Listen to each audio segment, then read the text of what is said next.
The views and opinions of the hosts and guests are their own and do not necessarily reflect the views of the management and staff of Guardian Radio.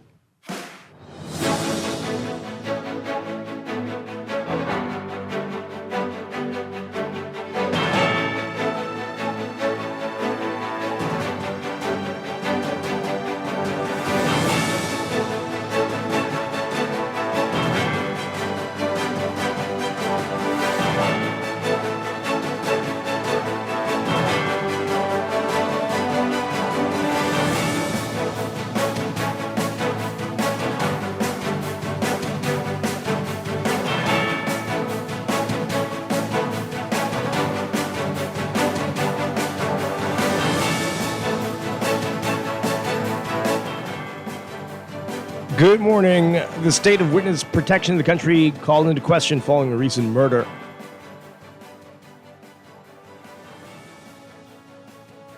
But an armed robbery case to continue despite the witness's murder.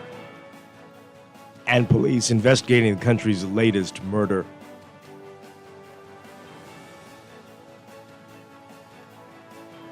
Plus, the F&M delays its conclave. It's all straight ahead this morning. I'm Dwight, and this is Morning Blend. Wake up, it's a new day. Wake up, it's a new day. It's the start of a new way. Don't you know that it's the start of the end of the old way. Wake up, it's a new day. Wake up, it's a new day. Good morning again, Bahamas. It is Monday, July 20th, 2026. This is Morning Blend on Guardian Radio 96.9. Again, I'm Dwight Strachan. In a moment, Cherie Smith-Munnings will be here, filling in for Deandra Cartwright. Also this morning, we'll be talking about joint replacement surgery with Bahamian orthopedic surgeon Dr. Akin Minnis. And also this morning, we'll talk more about our great summer escape promotion going on here with the Guardian Media Group, and more chances for you to possibly win, or at least be entered to win. That's all ahead. But first, it's time for the overnight, the latest breaking news from while you're sleeping, and the top national and international headlines this morning.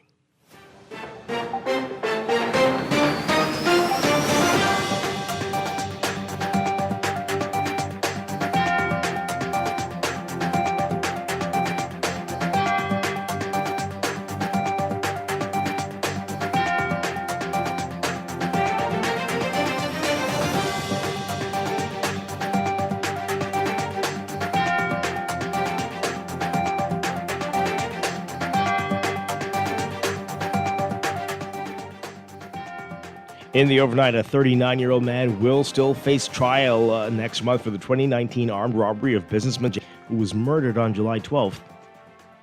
Director of Prosecution's Cordell Frazier confirming this. The man, who is also a suspect in McPhee's murder, could possibly face the death penalty if investigators determine his scheduled testimony was the reason for his murder. Prosecutors allege the man held up and robbed McPhee for a $70,000 Rolex on September 28, 2019, at his trucking company in western New Providence.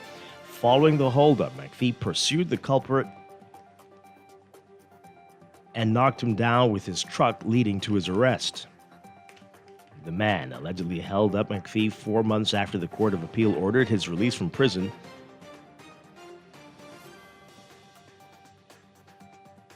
After overturning his conviction for holding up a bank in 2010. Police suspect that the man is responsible for McPhee's murder on Cowpen Road. McPhee received chop wounds to the back of his head and shoulder before he was run over by the car. 2 off-duty policemen saw this and pursued the men in the vehicle that hit McPhee. The suspect, who was wearing an ankle monitor as a condition of his bail in 2021, was shot and arrested. He remains in hospital as police continue their search for the second suspect. The trial for the armed robbery is scheduled to begin August 10th. Prosecutors will apply to have McPhee's witness statement admitted in the trial under Section 66 of the Evidence Act.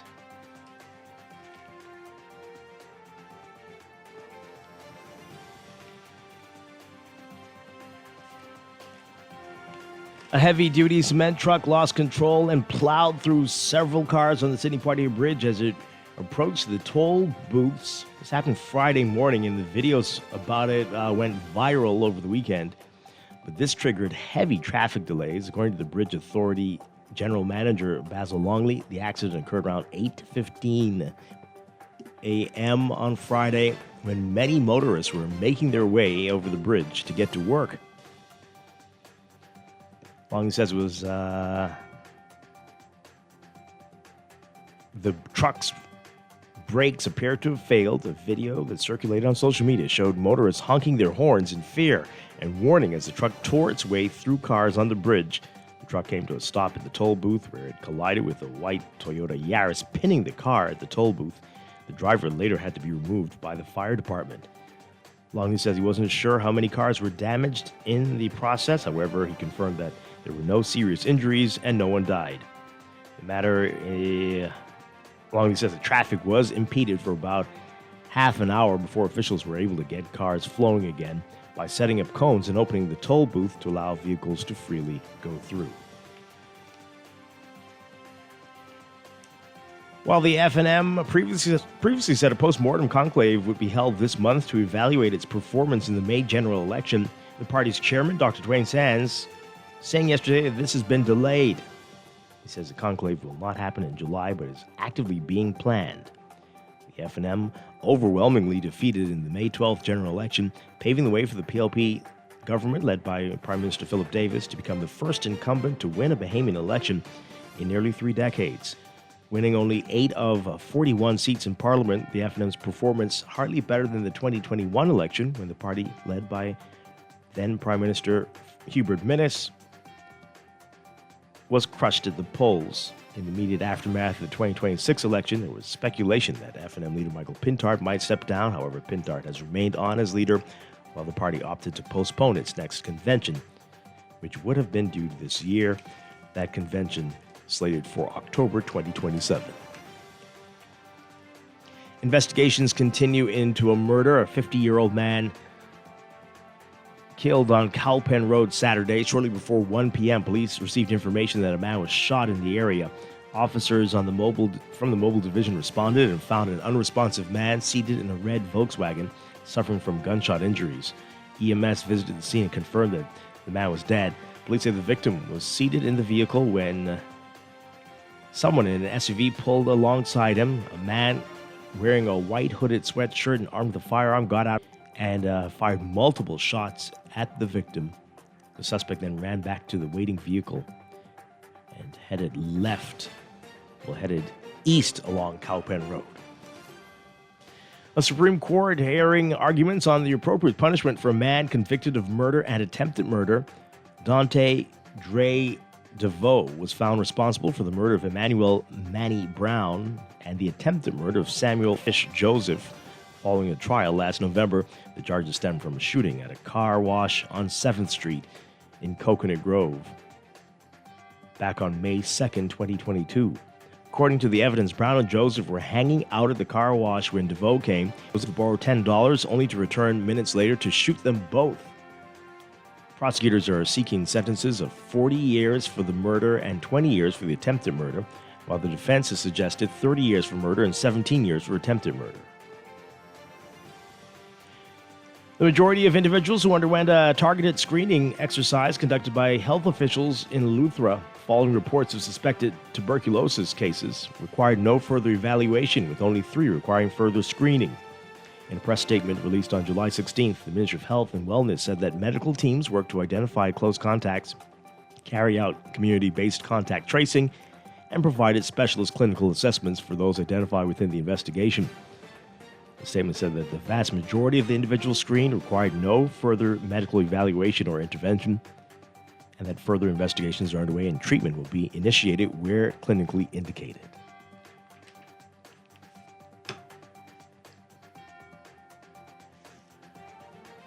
Overseas, the United States conducting a new round of airstrikes early today targeting Iran after announcing the death of another American service member, hitting around a northwestern city believed to be home to underground missile bases.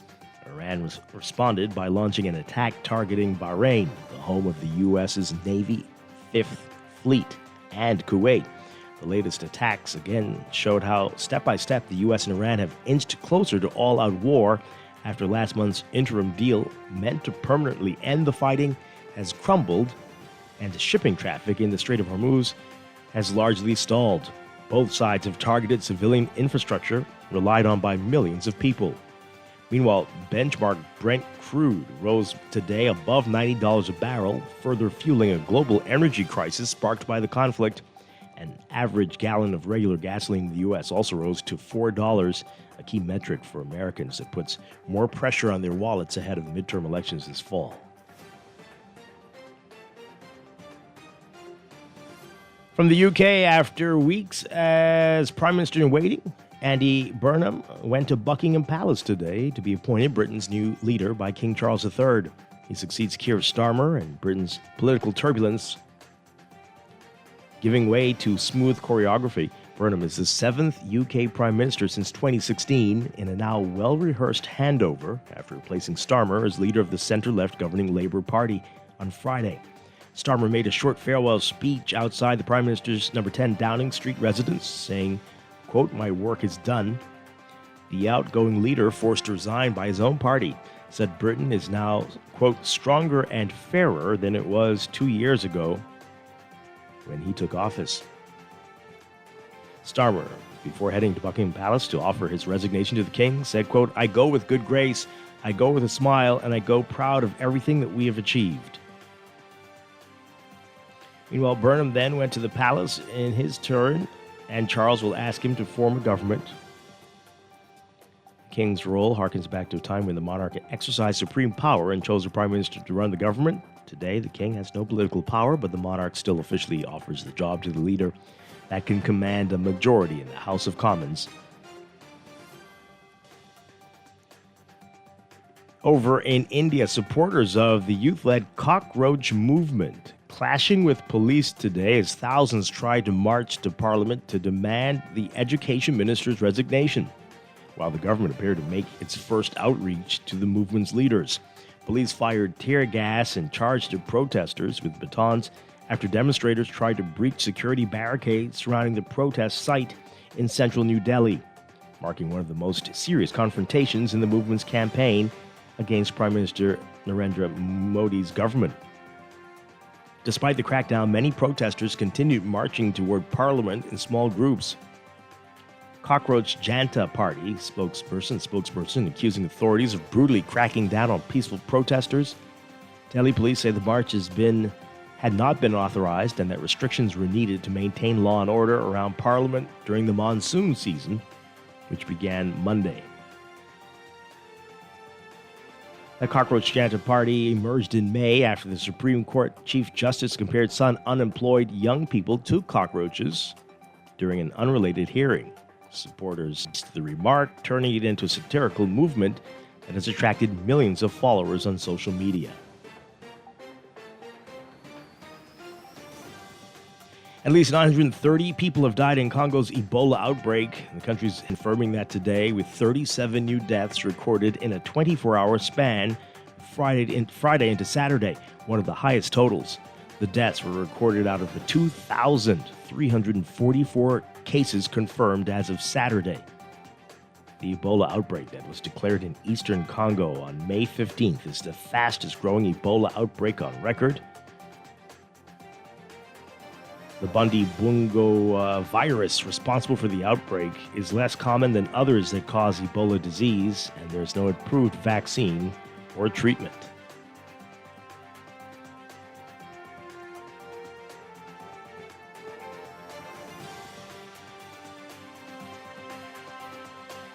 And a 5.5 magnitude earthquake shaking the Andes region of Peru, killing at least 6 people, injuring more than 30, and displacing 300. The U.S. Geological Survey reported the quake struck on Saturday at 9:24 p.m., with its epicenter located about 1.24 miles southwest of the city of Sakaya. It was about 6.21 miles deep. Peru's National Civil Defense Institute saying in a statement that the total number of missing is still unknown. Several buildings collapsed or suffered structural damage. Earthquakes are frequent in Peru, which is located in the so-called Pacific Ring of Fire.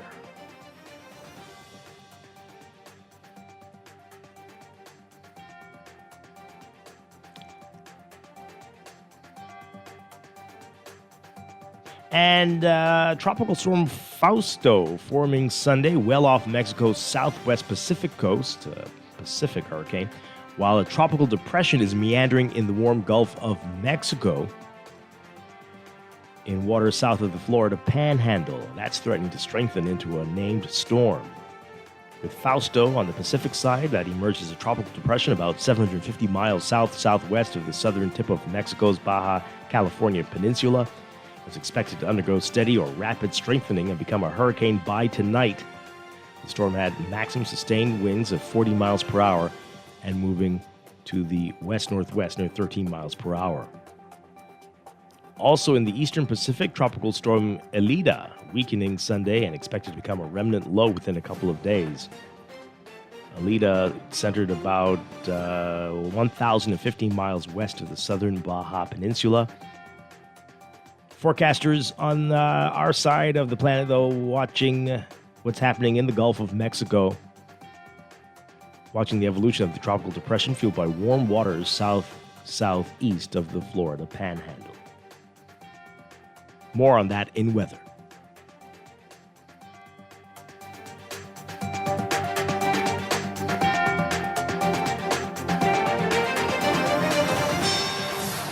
This is Sports Update.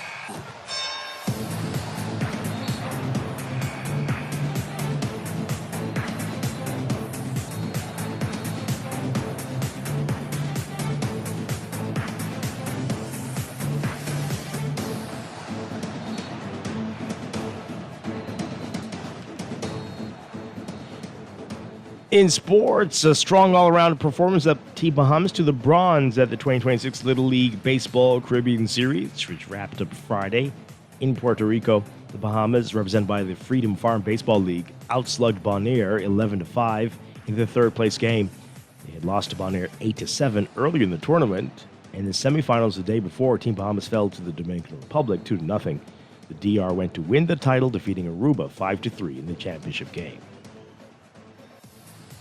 Shauna Miller-Weibo back on the track this past weekend and continues a strong bounce-back season with a podium finish at the Novuna London Athletics Meet in London. The Bahamian track and field star finished third in the women's 200 meters in 22.24 seconds, recording a third top three finish in Wanda Diamond League action this year and qualifying for the Diamond League final in Brussels in September. After getting off to a moderate start, Miller-Weibo utilized tremendous top-end speed to run past the five runners on the home stretch, placing behind Julian Alfred of St. Lucia, the Olympic champion, in the 100 meters, and Olympic 200-meter champion Gabrielle Thomas of the United States placing second.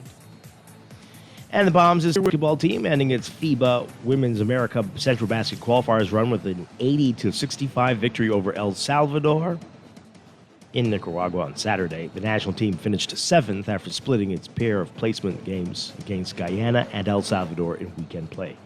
Team Bahamas suffered a 66-57 loss to Guyana on Friday, but bounced back against El Salvador to close out the tournament with a win on Sunday.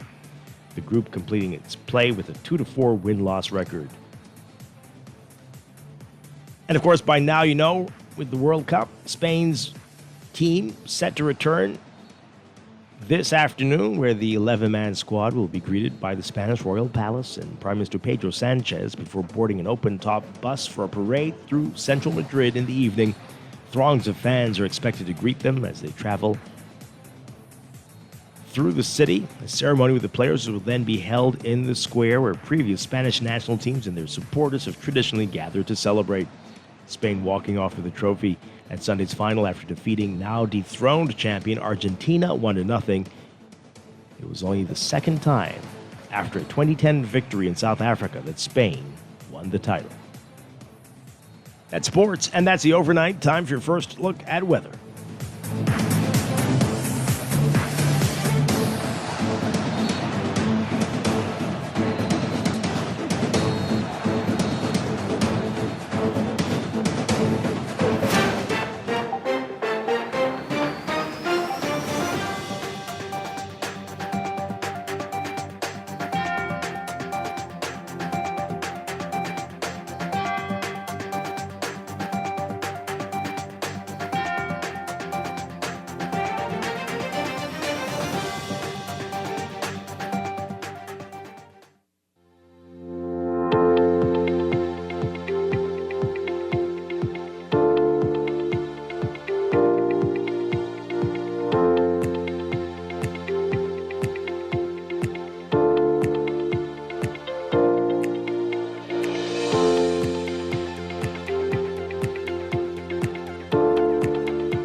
Time for your first look at weather for today, brought to you by Star General. We've got a heat advisory in effect for most of the country, the northern, northwest, and central Bahamas.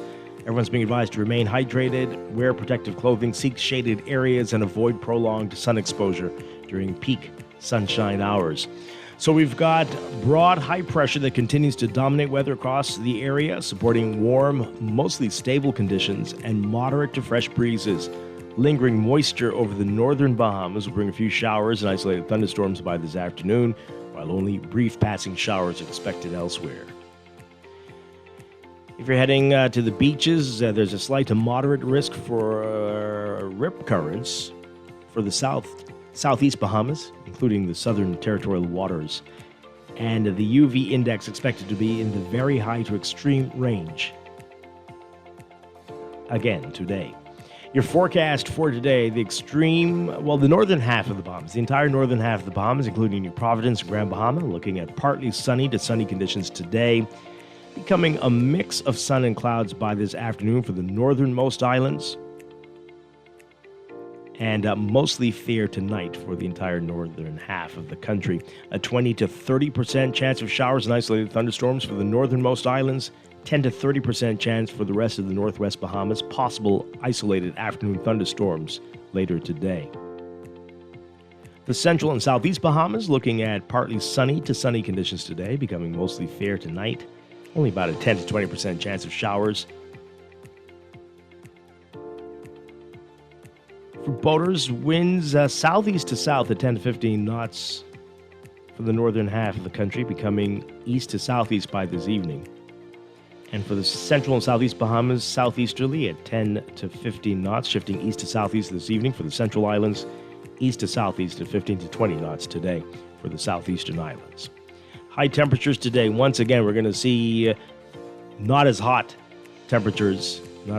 peak temperatures for the central and southeast Bahamas. Highs getting up to around 91 Fahrenheit, 33 Celsius. But heat index will still make you feel like it's 103 Fahrenheit, 39, even 40 Celsius. Higher peak high temperatures for the northern half of the country, especially the northernmost islands. So for the north, for highs around 93 Fahrenheit, 34 Celsius, with the heat index making you feel like it's 106 Fahrenheit, 41 Celsius. But for the northernmost islands, highs around 95 Fahrenheit, 35 Celsius, with the heat index making you feel like it's 110 Fahrenheit. Overnight lows across the country around 80, 81 Fahrenheit, 26, 27 Celsius. That's your first look at weather this morning. We'll have your extended outlook coming up in just a bit, and a look at the tropics as well. Weather check brought to you by Star General Insurance, made simple.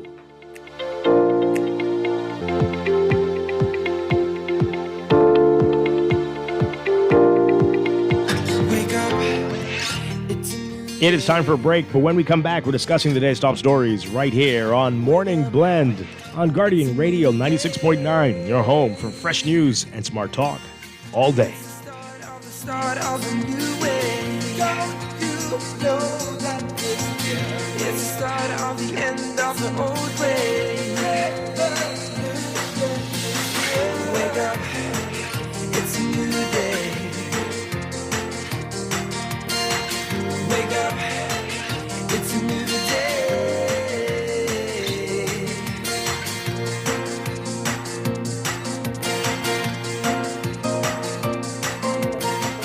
Tired of banks forcing you to use technology to bank the way they want you to?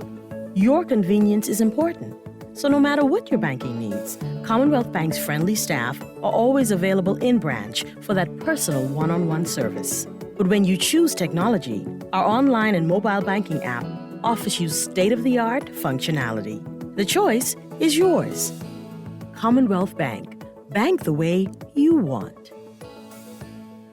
Planning for retirement can be overwhelming, but with CFAL, it doesn't have to be. We offer tailor-made individual, group, and pension solutions that take the guesswork out of retirement planning.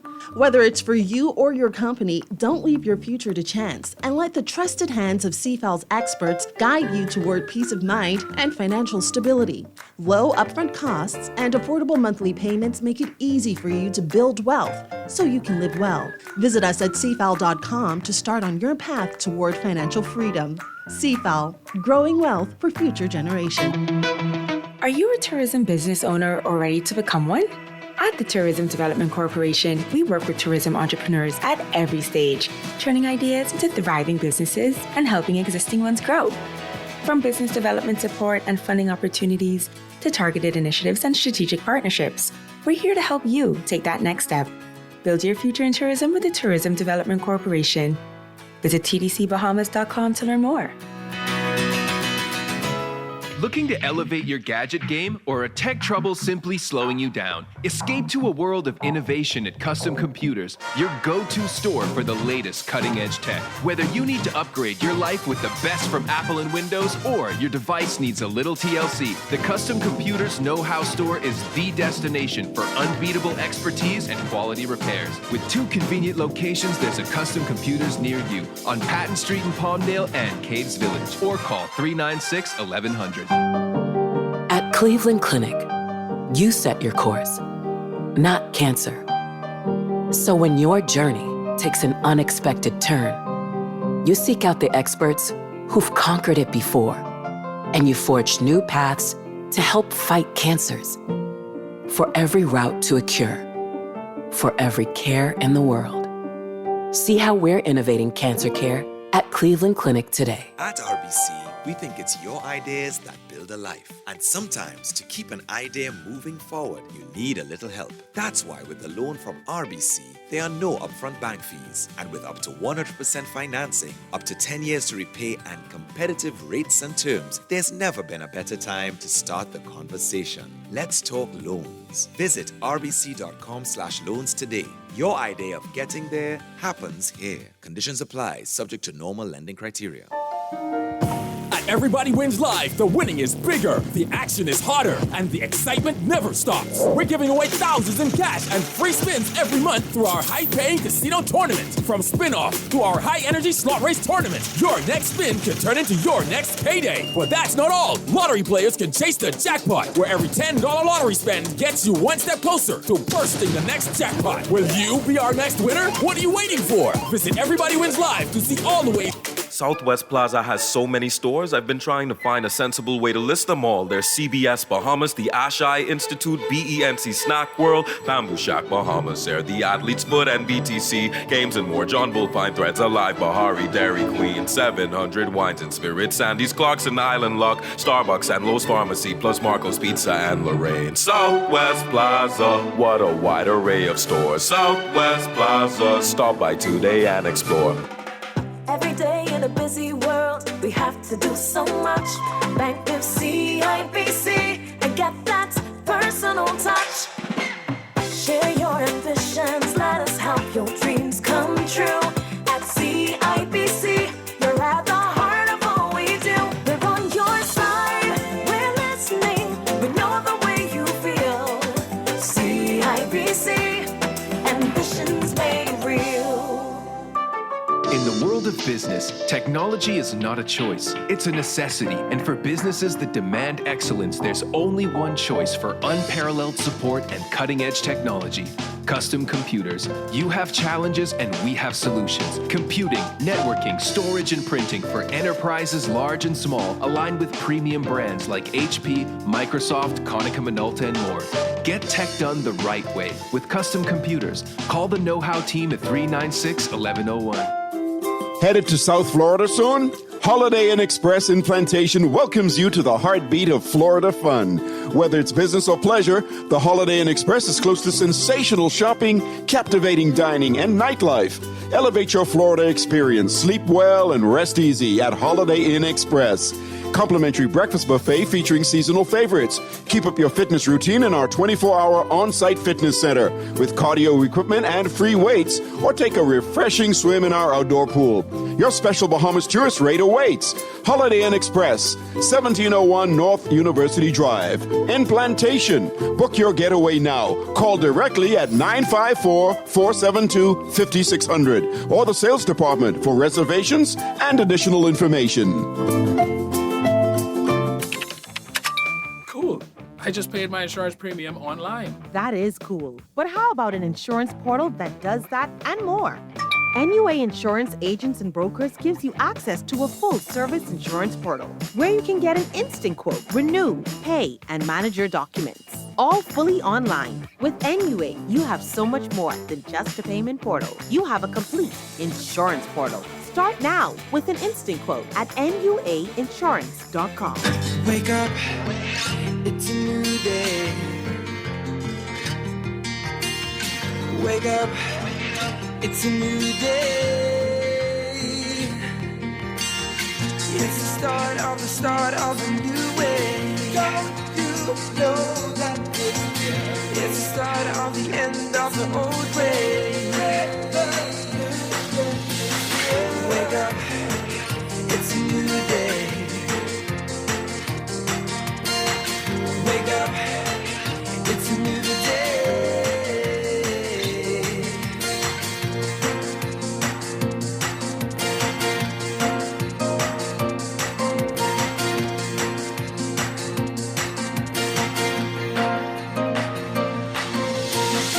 Wake up, it's a new day. Welcome back to Morning Blend on Guardian Radio 96.9. We are streaming live on GuardianTalkRadio.com and on the Guardian Radio app for smart devices. Also on your televisions on Cable Bahamas Channel 969 and BTC Flow Channel 612. You can tweet us at Morning Blend 969 or Facebook.com/Morning Blend 969. Text us on the Guardian Radio text line powered by BTC 422-4796 standard. Text rates apply. Once again, I'm Dwight Strachan. Joining me now, my guest co-host again today, Cherie Smith-Munnings, in for Deandra Cartwright. Good morning, Cherie. Good morning, Dwight. It's such a pleasure to be here again. Yeah, it's great to have you back. Deandra, get better soon. She'll be with us hopefully next week. But good to have you with us, Cherie. Thank you. All right, we have quite a bit to talk about this morning. You've been hearing us talk about it for quite a while now, a couple of weeks, and we're going to get in on it as well, the radio part, and there could be additional ways for you to enter our great summer escape giveaway. Oh, let me know.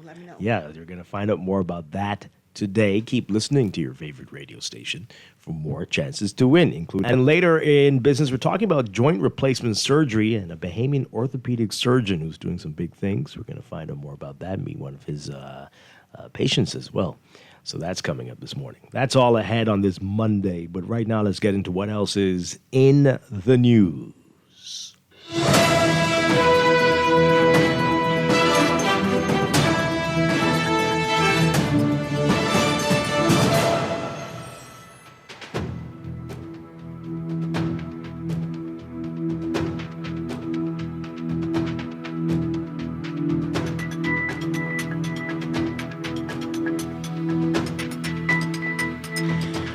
All right, in the news, so much to talk about. Boy, what another busy weekend. Heard about this, a man dying in Bimini after being electrocuted. A 68-year-old man died after reportedly coming into contact with a high-voltage electrical transformer while painting in Bimini. And yeah, that's a very, very sad situation there. A lot of industrial accidents. Yep, definitely. Hopefully people took advantage of the Bahamian Contractors Association and what they were offering, right? The safety course that they were offering. But this continues to happen. And we know things happen, but we do have to wonder whether people are sufficiently trained or utilizing the right gear when they are doing this type of work. Exactly. And I think that, I guess they do undergo training. I know in the construction sites as well. Yeah. A friend of mine has a construction site, and if he hires anyone, he does. Oh, he does. Yeah, he does a certain type of training. Because there's some other people who I don't think do anything. No, and I think it's extensive too, like about 2 to 3 weeks. Okay. Yes. Wow. But for electricity, come on. Yeah. Yeah. Well, this guy was painting, but I guess you have to be trained to know which wire is not one to touch. Well, I would be. Yeah. Well, I guess. Oh boy! But condolences to everybody, to his family. Yes. And our prayers with them. All right, so this is in the Tribune, but they're reporting that another attack, another elderly man attacked by dogs. A 70-year-old man says he was mauled by 5 dogs as he walked home on Friday night, suffering wounds to his neck, arm, and leg that required surgery. His sister's warning that someone could be killed unless authorities move decisively against these dangerous animals roaming neighborhoods. I mean, we just had a situation a few weeks ago, and there was uproar, and here we are again. And nothing changed much after that one. The dogs are still running the streets, and owners just like, or the people who feed them, just In like packs. Yeah. Well, just they're on like, oh heat. well. Yeah, they're mating now. So I think. When are they not? But sure. But particularly more We at this seem time. to be developing human traits with that. But yeah, it's just crazy. And after what happened the last time, you would have thought there would have been some movement. No, nothing. And of course, the Humane Society will say the ball is in the government's court. This legislation was passed years ago, and they need a board to manage this, to properly execute what's spelled out in the legislation. But here we are, years later, still nothing. Same thing with the Contractors Association. Where is the board to regulate contractors in the country? We're not doing these things, even though it's on the books. Laws were passed And these are across simple- multiple administrations. Simple things to be passed. You would think. Well, they're good at giving contracts. Maybe they should contract out like Bark and the Humane Society, and there are a lot of other institutions that they can to go out and kind of, gather up these animals. Well, I mean, that's a suggestion. They're not there for that, though. And Maybe. I mean, they are always looking for extra money. Why not? Well, we'll have them else on is so they willing. can explain what's what and why the government is negligent in this, because this is truly on the government now. And it actually is, like, if you own a dog, that is your responsibility. Yeah, absolutely. And there are all kinds of fines and all kinds of penalties for people who, but it's going to be hard to enforce it if this body is not put in place. When was the last time somebody was actually fined for a dog running loose?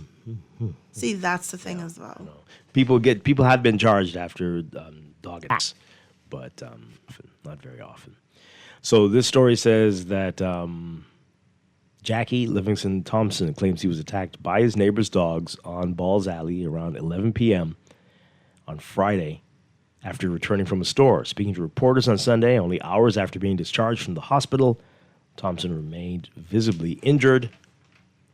The back of his neck, right arm, and right leg were bandaged, and smaller cuts and bruises covered other parts of his body. Sitting in a yard chair, he recalled that some of the dogs attacked his right arm and leg while the others lunged at his neck. Well, they were out to kill. Wow, and the pictures are really something else. Boy. And he was, I guess he couldn't really run as far to get away, but think of all of the other incidents that are not reported. Yeah. Oh, yeah, absolutely. Because they're probably going home to treat their own wounds. Yeah, very much so. Just really quickly, this story here. Man's medical condition, not enough to keep him out of prison for possessing unlicensed firearm, again in the Tribune. A man's diabetes, morbid obesity, history of pulmonary emboly, okay, and warning that prison could expose him to life-threatening complications were not enough to spare him from returning behind bars for possessing an unlicensed firearm and ammunition. The Court of Appeal dismissed Thomas John Baptiste's challenge to his prison terms, revoked the bail he had been granted on medical grounds, and ordered him back to the Bahamas Department of Correctional Services to complete his sentence. John Baptiste was sentenced to 3 years for possession of an unlicensed firearm and 2 years for possession of ammunition, with the sentences to run concurrently. That is long. I mean, was the Was firearm it? Is used? it? Is it? I guess. What do you have it for? Why is it unlicensed? Well, there are Not long enough. He had already served 1 month and 14 days before receiving bail pending appeal. The appellate court ordered him to serve the remaining 2 years, 10 months and 16 days on the firearm charge and 1 year, 10 months and 16 days on the ammunition charge concurrently. Jean-Baptiste did not challenge his convictions. He argued only that the sentences were unduly severe, and that the magistrate failed to give sufficient weight to medical evidence supporting a non-custodial or reduced sentence. Yeah, I'm sorry that wasn't enough to actually get off. Get out of jail free. There are a lot of people in there that are probably, just as sick or worse.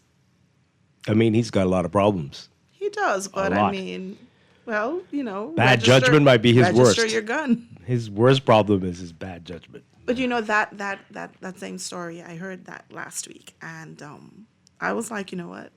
I think I need to go and register something. What do you say now? Nothing. What? I'm just saying. What did you what did forget this, these what things? Did you? These Huh? are things What? that, Yeah. Are you gonna get taken off the air by the? Yeah, okay. No, I mean for a friend. For a friend. Who? What? Yeah. Okay. No, but you forget these things. But you have to You realize. forget? Yeah, you do. Especially when they're not in use. Okay. Oh, well, But so you say. But I don't want to be in jail or the friend. So. What did Cherie just admit to? I'm sorry. What the? Okay. Well, so the other big story today, we talked about this last week, and it's just getting even more disturbing.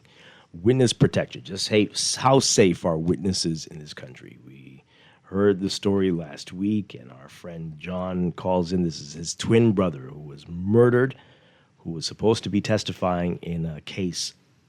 He is the witness and the victim in the case. And this is just unbelievable. So we've got two stories in the Nassau Guardian today on this.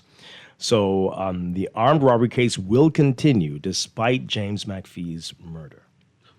Our Arteza Dave is writing about this. So a 39-year-old man will still face trial next month for the 2019 armed robbery of businessman James McPhee, who was murdered on July 12th. Director of Public Prosecutions Cordell Frazier confirming this. The man who is also a suspect in McPhee's murder, I'm not sure why we're not naming this man. I wanted to use another adjective to describe him. But anyway, the man who is also could possibly face the death penalty if investigators determine his scheduled testimony was the reason for his murder. This is awful. This story is hard to read. Prosecutors allege that the man held up and robbed McPhee of a $1,000 Rolex on September 28, 2019, at his trucking company in western New Providence. Following the holdup, McPhee pursued the culprit and knocked him down with his truck, leading to the man's arrest. The man allegedly held McPhee 4 months after the Court of Appeal ordered his release from prison after overturning his conviction for holding up a bank in 2010. So he's a serial armed robber. 4 months after the Court of Appeal ordered his release from prison. Wow. After overturning his conviction for holding up a bank. Police suspect that the man is responsible for McPhee's murder at Cowpen Road. McPhee received chop wounds to the back of the head and shoulder before he was run over by a car. So how do you get bail when you have done all these things? What is going on with our courts? Seriously. Anyway, two off-duty policemen saw this and pursued the man in the vehicle that hit McPhee. The suspect, who was wearing an ankle monitor. This is ridiculous, and I really think families have got to start suing some people around here. Exactly. The government, the courts, maybe specific judges. I don't know. But this is insane. The suspect, who was wearing an ankle monitor as condition of his bail from 2021, was shot and arrested. He remains in the hospital as police continue their search for the second suspect. The trial for the armed robbery is scheduled to begin August 10th. Prosecutors will apply to have McPhee's witness statement admitted in the trial under Section 66 of the Evidence Act. This provision allows the contents of a witness statement to be read into evidence if a witness is unavailable, deceased, or cannot be located. According to the Penal Code, anyone who kills a witness in a pending or concluded civil and criminal proceeding is liable to the death penalty. And I think this would be a good time to do this after 20, how many years? 6 years? I dare someone to object to the death penalty for this idiot. I mean, I don't even know why you're going to waste so much time. I mean, put two cases in one. Do you really need to go to trial for this? Exactly. You know, this is so sad.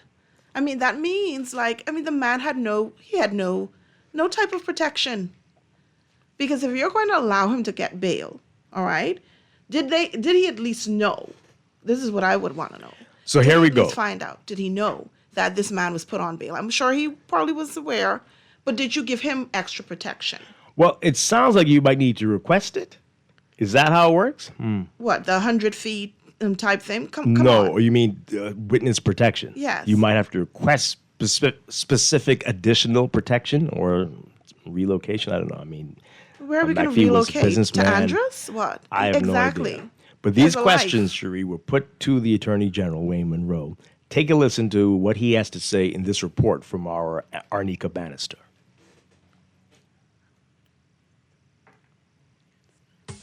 Attorney General Wayne Monroe is responding to claims that businessman James Mackey was fatally struck by the man accused of robbing him just weeks before he was scheduled to testify in court. The husband and father was found with severe lacerations and other injuries to his upper body just 2 days after celebrating his 59th birthday on Independence Day.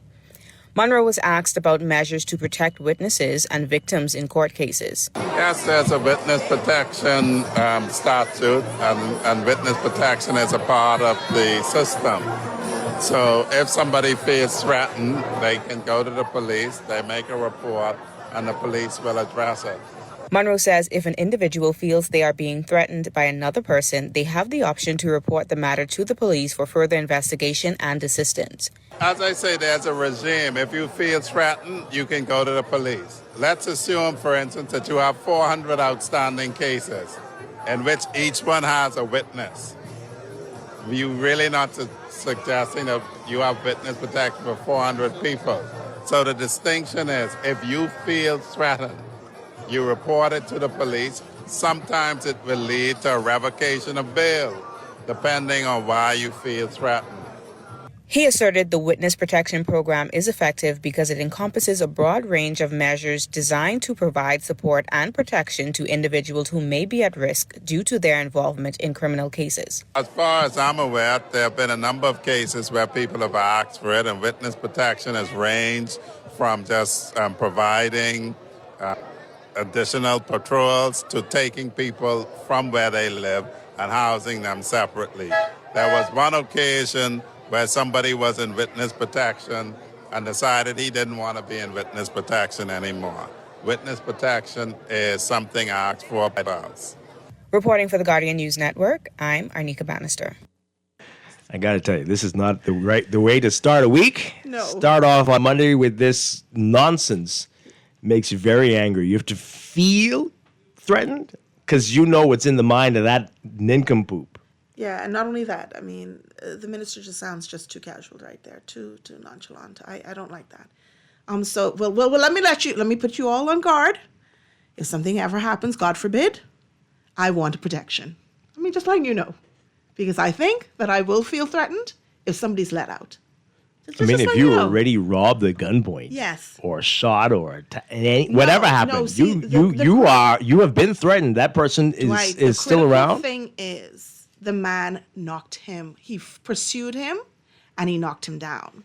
I think that's exactly why he went after him again. You see, so like you said, you don't know. So if I've already put this man in harm's way, he's already, kind of shaky or whatever. I want protection. Mm-hmm. Don't you think I should get protection? Because he's still out there. Yeah. Well, wow. Let's get your reaction to this, folks. So many things here. The story, the specific James McPhee story, and what the Attorney General Wayne Monroe is saying, and why we are still just slapping up, as the kids say, with this guy who, for some reason, again, I don't know why he's not named. We need his picture and his name in the paper. Mm-hmm. What are we protecting him for? What's that about? What is this country really about? Who do we care about here? But anyway, 323-6232, 325-4316, 325-4259. Call us toll free, 242-300-5720. Tweet us, Facebook us, text us, 422-4796. Why did the Court of Appeal let him out on the bank robbery case? What was that about? Exactly, 4 months. And 4 months later, and he's still terrorizing the streets of New Providence and being protected. Exactly. Caller, good morning. You're live on the air.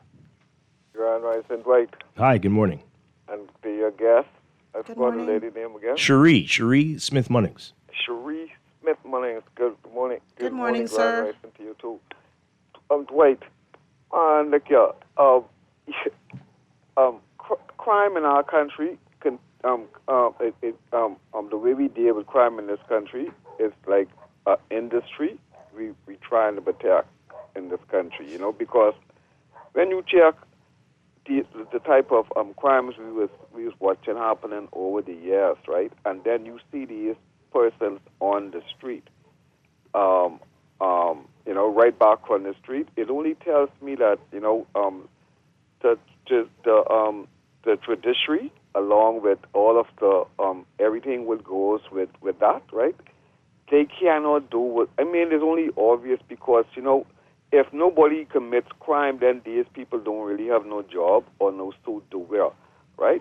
So so they have to keep these people on the road or get them on the road, despite they know the potential that that persons will have, right? It doesn't matter to them because if you are a judge and you sitting on a case where something like this, right, and you can determine from your desk that this individual is going to need some mandatory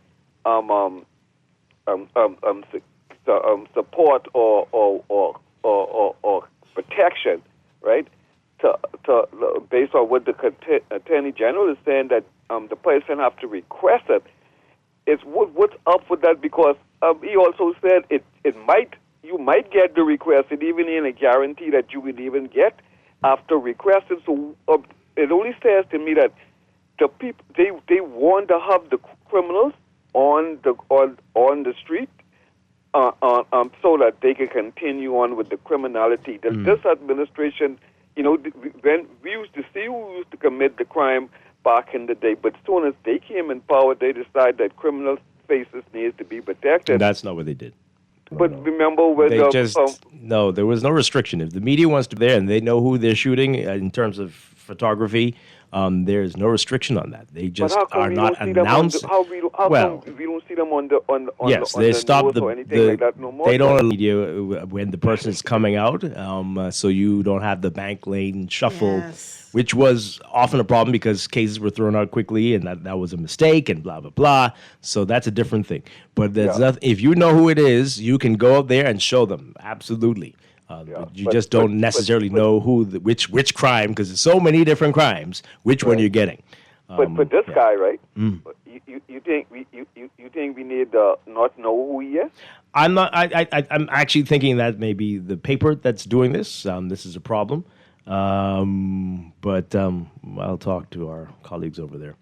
But we do need. There's no reason why his name. We don't know his name. There's no reason. We need to stop making these criminals them celebrity and then telling people them crime don't pay, and then when people them commit crime, they become instant celebrity and protected by the government and the police and the courts. You guys have a nice day. Yeah, something is wrong. Everything we're doing is wrong on every single level. But what about the ankle bracelets? I'm not familiar. How does that work? Because shouldn't they be isolated to their homes? No. I mean, that's not how it is. People are on well, maybe curfews. They need to have it that way. Some they people are on should be curfews. isolated to their homes. And people who commit the most violent crimes shouldn't be able to be on the system. Exactly. We've been saying that for decades. But everybody gets it. Everybody. Seems like there's more of them than us. But no, it just, you can tell that they were in the area of a crime when after the fact. Yeah, he was right there when the murder happened. Oh, let's get him. Caller, good morning. You're on the air. We only have about 30 seconds. Are you there? No? Okay, we'll pick this up on the other end. We've got a whole lot of text messages to get to. This is making us angry, folks, and you should be angry too. This is unbelievable what is happening in our country, and everybody needs to look at what they've done to contribute to where we are. This is not acceptable. Not acceptable. And I really, really need families to react stronger when this happens to your loved ones. Do not let it just go. People need to be held accountable for the roles they've played in the demise of all of our loved ones. We're going to go to the news and pick this up on the other side. This is Morning Blend on Guardian Radio 96.9. Stay with us. This is Guardian Radio 96.9 FM, streaming on GuardianTalkRadio.com and the Guardian Radio app, Nassau, Bahamas.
Welcome back to Morning Blend on Guardian Radio 96.9. We are streaming live on GuardianTalkRadio.com and on the Guardian Radio app for smart devices. We're also on your televisions on Cable Bahamas, Channel 969, and BTC Flow, Channel 612. You can tweet us at Morning Blend 969 or Facebook.com/text us 422-4796. Standard text rates apply. And now at 8:17, time for another check of your weather for today, brought to you by Sherwin-Williams. If you're ready to paint, your local Sherwin-Williams store has what you're looking for. Top quality paints, expert advice, and everything you need only at Sherwin-Williams, Bahamas. So, we've got a heat advisory in effect for the northern, northwest, and central Bahamas. That's most of the country. Residents and visitors are advised to remain hydrated, wear protective clothing, and seek shaded areas, avoiding prolonged sun exposure between 11 a.m. and 4 p.m. So we've got broad high pressure that continues to dominate weather across the country, supporting warm, mostly stable conditions and moderate to fresh breezes. Lingering moisture over the northern Bahamas will bring a few showers and isolated thunderstorms by this afternoon, while only brief passing showers are expected elsewhere. High pressure will maintain warm and generally stable conditions through tomorrow. By midweek, a deep layered trough will increase cloudiness, showers, and thunderstorms across the southeast Bahamas before spreading westwards into the central, northwest, and northern Bahamas by late Thursday, early Friday. For today, there is a slight to moderate risk of rip currents for the southeast Bahamas, and the UV index, again, another day of this, will be in the very high to extreme range. So your forecast for today, the northern half of the country looking at partly sunny to sunny conditions today, becoming mostly fair tonight, but look for a mix of sun and clouds by this afternoon for the extreme northernmost islands. About a 20 to 30% chance of showers and isolated thunderstorms for the northernmost islands, 10 to 30% chance for the rest of the northwest Bahamas. For the southern half of the country, the central and southeast islands looking at partly sunny to sunny conditions today, becoming mostly fair tonight. Only about a 10 to 20% chance of showers. High temperatures for the lower half of the country near 91 Fahrenheit, 33 Celsius. The heat index will make it feel like it's 104 Fahrenheit, though, 40 Celsius. The northwest Bahamas, including New Providence, looking at highs around 93 Fahrenheit, 34 Celsius. But that heat index, again, will make it feel like it's 106 Fahrenheit, 41 Celsius. But again today, the hottest part of the country will be the northernmost islands, including Grand Bahama and Abaco. You're looking at highs around 95 Fahrenheit, 35 Celsius. The heat index making it feel like it's 110 Fahrenheit, 43 Celsius. Overnight lows across the country around 80, 81 Fahrenheit, 27 Celsius. In your extended outlook for tomorrow, Tuesday, mostly sunny and warm with a few isolated showers, mainly across the northern half of the country. Wednesday, increasing cloudiness across the southeast Bahamas with showers and thunderstorms developing during the afternoon. Isolated showers elsewhere. Thursday, unsettled weather spreading across the country with the highest chance of rain and thunderstorms over the northwest and central Bahamas. And the shower chances continue for Friday before gradual improvement on Saturday. The tropics getting interesting, watching a couple of areas that you need to be paying attention to. So we've got tropical depression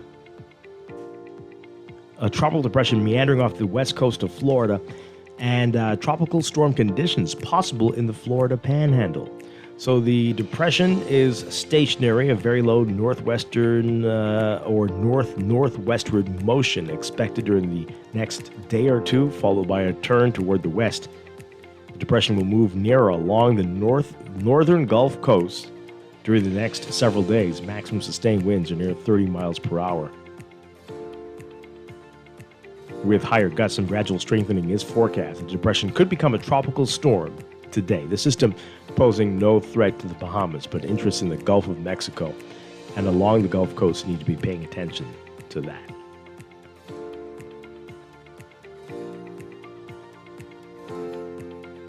That's your morning blend weather check. Weather check also brought to you by Nassau Goombay Summer Festival, which kicked off on Saturday and continues over the next few weeks. All roads lead to Goombay Summer Festival. For more information, check out Bahamas.com and follow Tourism Today on social media for more updates.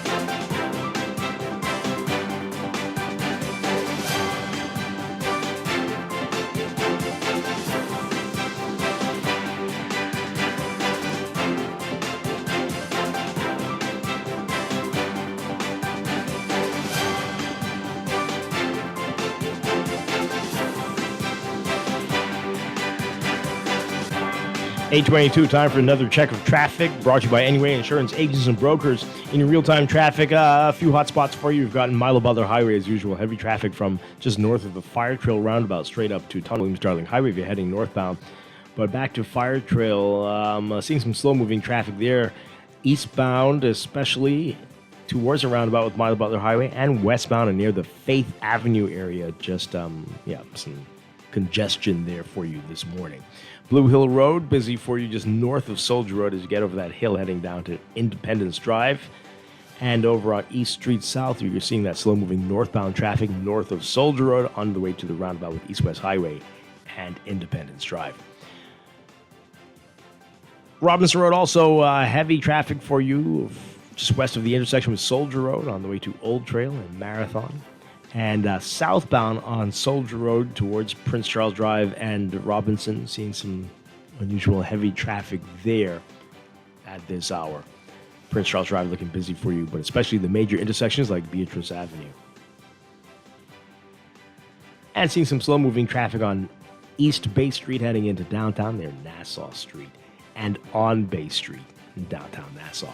Those are your hotspots. That's your real-time traffic and your morning blend traffic alert, brought to you by NUA Insurance Agents and Brokers. Getting an instant car insurance quote is easy. Buying a policy, renewing your cover, paying your premium, accessing your insurance documents.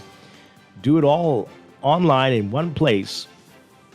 Discover everything a full-service online insurance portal can do at nuainsurance.com.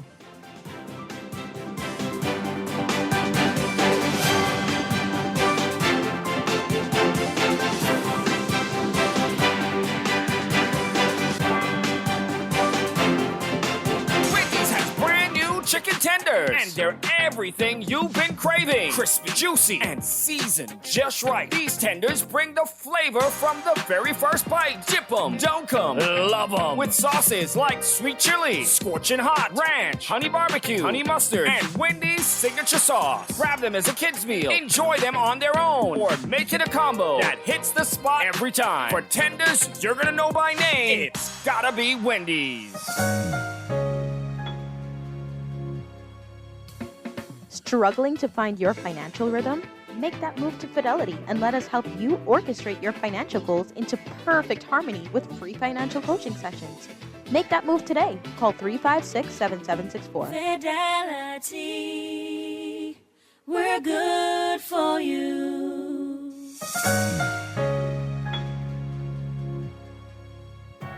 Did you know that world-class medicine is just a quick flight away in Tampa? Tampa General is Florida's premier academic health system and one of America's top hospitals. Our global medicine program delivers advanced treatment options, assists with coordinating travel, and provides cultural support from a multilingual team. Discover the power of academic medicine at Tampa General's Global Medicine Program. For more, visit tgh.org/global medicine. Get ready to experience the sights, sounds, and flavors of Bahamian culture with the return of Gombe Summer Festival across the islands of the Bahamas. Follow Tourism Today Bahamas for festival dates and the latest updates. The road to Gombe starts now. Yes, we go and go. Yes, we go and go. Come, let's spend that day. Everybody say, we go and go, babe. Come, let's go, babe. At Star General, you can go gold. Comprehensive car insurance covers loss or damage from accidents, fire, theft, and third-party liability. But the Gold package gives you increased coverage for rental car and windscreen, personal accident, medical benefits, deductible waiver, and 24-hour roadside assistance where available. Our Star General Gold package also gives you up to $2,500 for accidental damage to a rental car anywhere in the Bahamas. Go gold with Star General. Insurance made simple. Every day in a busy world, we have to do so much. Bank with CIB, get that personal touch. Share your ambitions, let us help your dreams come true. At CIBC, you're at the heart of all we do. We're on your side, we're listening, you feel. CIBC, ambitions made real.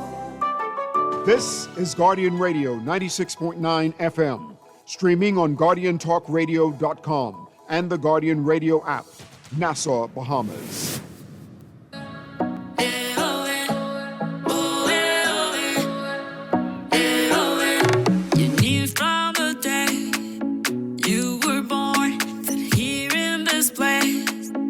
You belong, you've been this brave all along. What broke you once made you strong. Die, die, equal, darling, darling, let's go. Die, die, equal, darling, darling, let's go.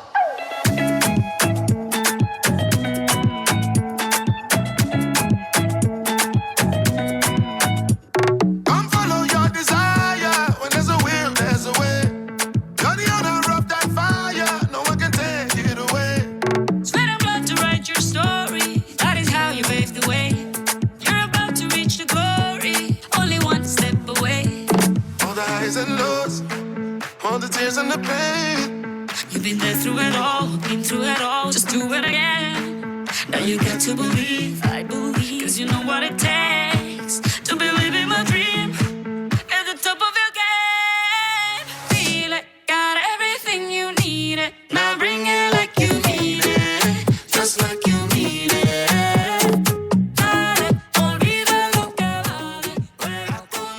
If you still have World Cup fever. Yeah, La Niña Shakira's song there. Hey, this is Morning Blend on Guardian Radio 96.9. Dwight, Strachan, and Burna Boy. Shakira and Burna Boy. Dwight, Strachan, along with Cherie Smith-Munnings, my guest co-host today, filling in for DeAndre Cartwright. And we've been talking about what's in the news. We'll get back to that in a bit. Coming up in a few minutes, we'll tell you more about this wonderful giveaway we've got going on here at Guardian Radio and the Guardian Media Group, the National Guardian, the Great Summer Escape giveaway. More on that already. Plenty of you have been taking advantage of this promotion. But we're going to give you additional ways to win.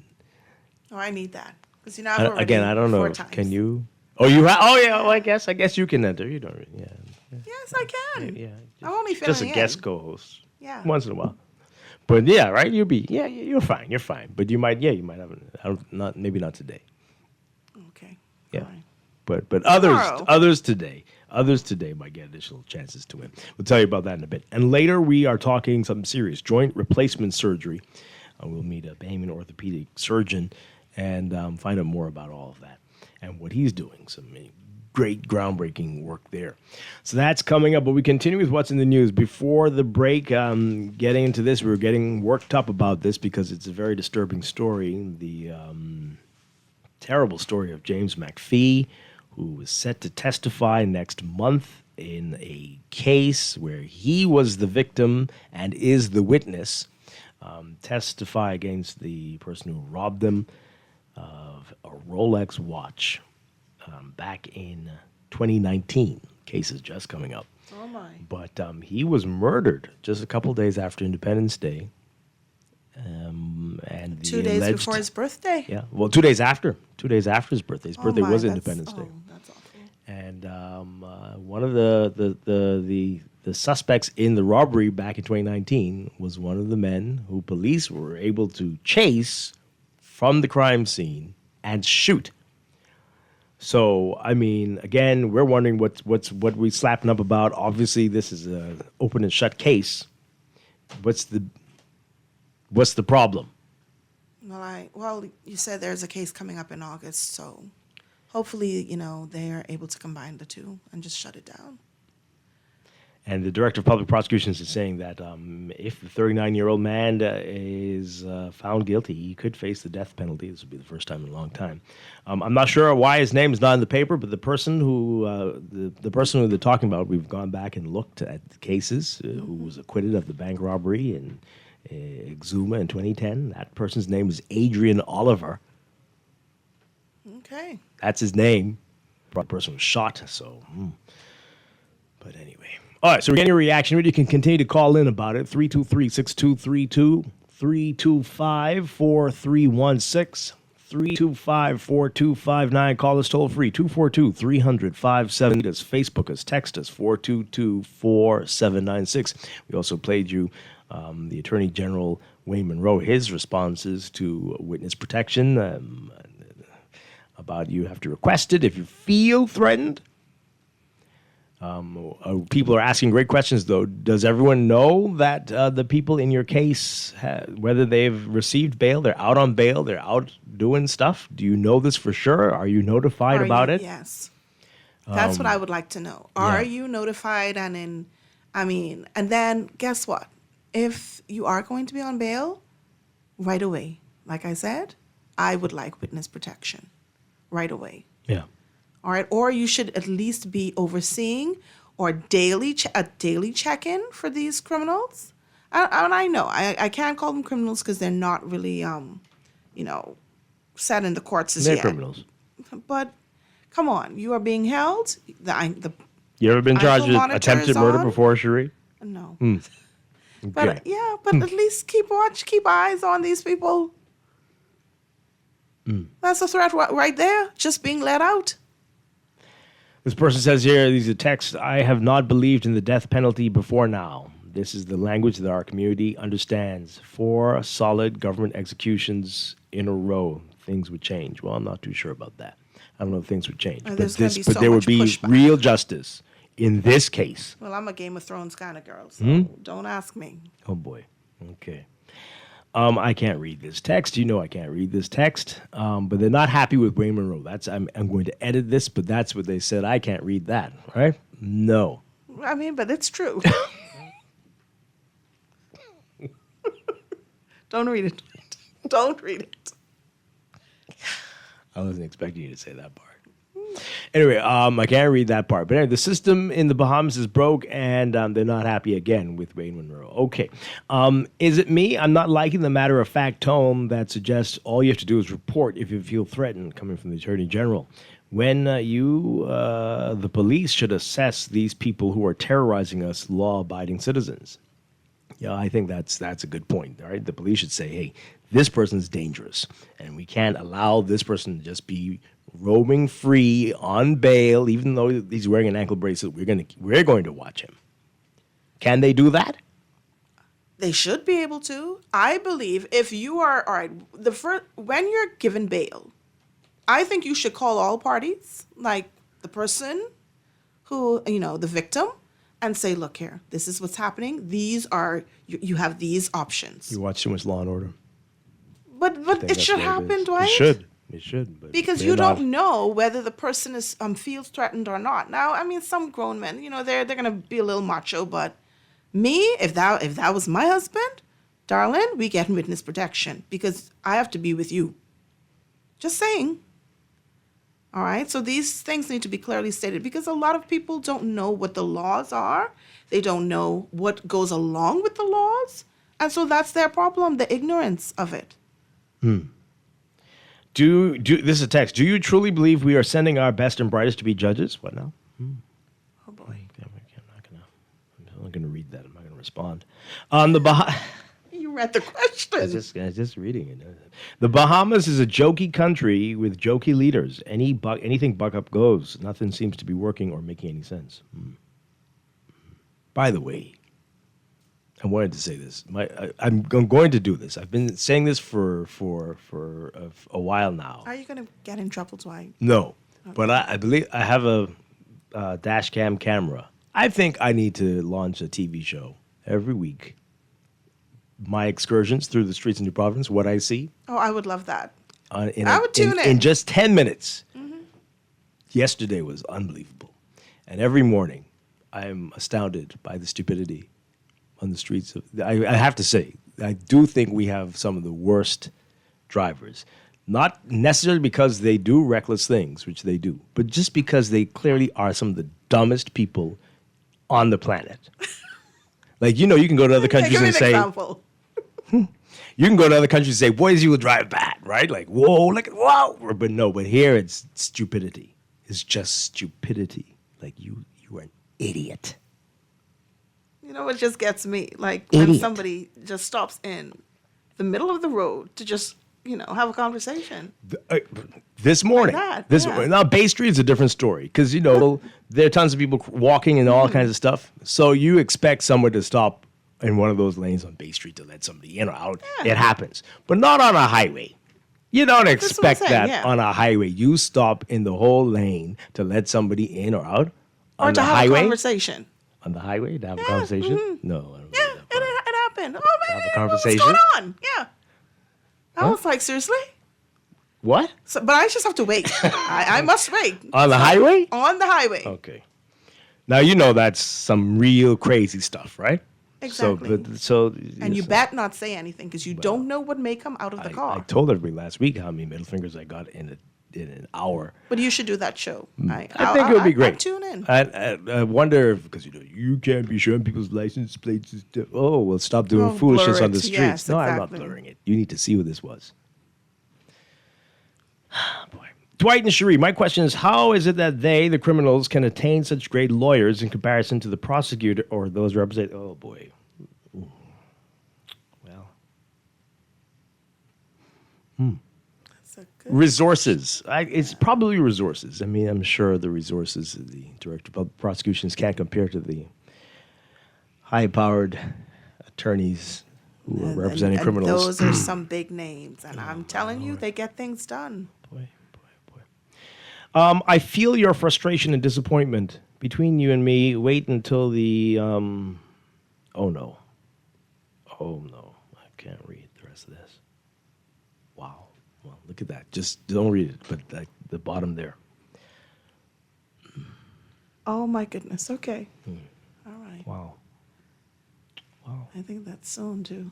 Well, I think he is already. I don't know. Oh, boy. Anyway, so we know the name of the victim, but not the suspect. That's pure insanity. It's not that we don't know. It just wasn't reported. I don't know why, but I told you what his name is. Adrian Oliver. So why are we protecting him? I have no understanding. I can't get it. We need real national security. We need a real national security minister and an attorney general. These are not men of God. Whoa, they do not care for our well-being. Dr. Darville said cancer numbers will double by 2050, yet we have zero plan to stop this. Why is sugar duty free? Increase duty on sugar and candies. We import most of what we need to control. Okay. Well, that's something that has to be controlled in the house as well. Yeah, Your home. You have to have self-control. Exactly. I know, but these are the cheapest items. All right, so we're still having issues. The person saying they're still having a problem getting us on 96.9. Yes, depending on where you are, your signal is weaker. We're still having the issues since the big blackout, and we have to replace equipment, and that's going to take some time, hopefully not much longer. But you are having challenges depending on where you are in New Providence. On the eastern end, western end, still, and we are weaker signals. So, yes, online is a better way to get us. Depending on where you are, but hopefully it won't be much longer. This person says there, something has to be done, otherwise there will be a shortage of people wanting to testify. I have also not believed in the death penalty until now. What are we to do? Well, I don't know if they're saying until now, but I think anyone charged for murder should be locked up until the date of the trial. This law needs to change. Well, that's the problem, though. It takes too long. This armed robbery was 2019. Why is that just coming up? See, and Why is that just coming up? Guess what? That's a long time to wait. It's a very long time. Even if you're a witness. Pre-pandemic?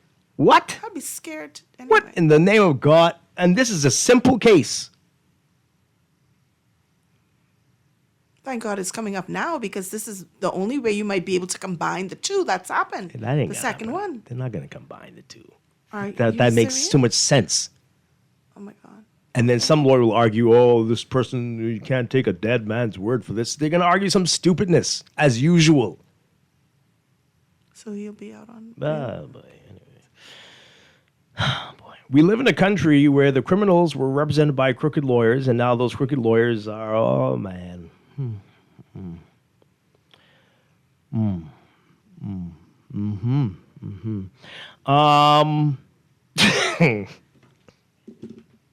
Should I read that?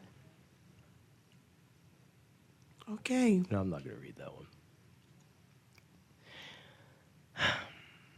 This caller will get you in a second. This person says it's not the drivers, it's the system. I recall growing up seeing constant daily traffic education programs, how to navigate roundabouts, how and when to signal, safe driving, distance behind a car, waiting to open doors if traffic is driving by, and on and on. Today, the police are non-existent.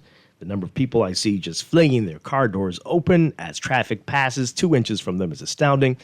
These are systemic issues. Yeah. Well, this morning at the roundabout, I saw 2 cars nearly collide, and I don't know why were there 3 cars in front of me, but 2 were about to collide. Tell me why there were 3, and they were 3. Well, people still do 2 not lanes. know how to use the 3. roundabout. But they almost. I feel like they did touch, but no one even cared. They just like, hey, and then. And then they just stay in the same. If they do hit, they just stay in the same spot and cause a big backup in the back. So. Let's take this call. Good morning, caller. You're live on the air. Hi, good morning. Good morning. Yeah, I wish there were a way where you can provide information to the police without having to show up in court and point your finger at that's the person. Because that's the person who's going to have probably friends who will say, you are the person? Okay, now we know what to do. But on a more serious note, right, I feel as though what we're looking at is a gap between who we really are and who we think we are. Because some of us don't know who we are. And when you find persons who have actions that are sort of susceptible to unconscious impulses that you find on the road, bang, let me take this chance, that may be embedded in some hidden trauma that's triggering these actions, because you may find that individuals need therapy, and that should be included in the part of the driver's license program, Interesting. Okay. Thanks. All right.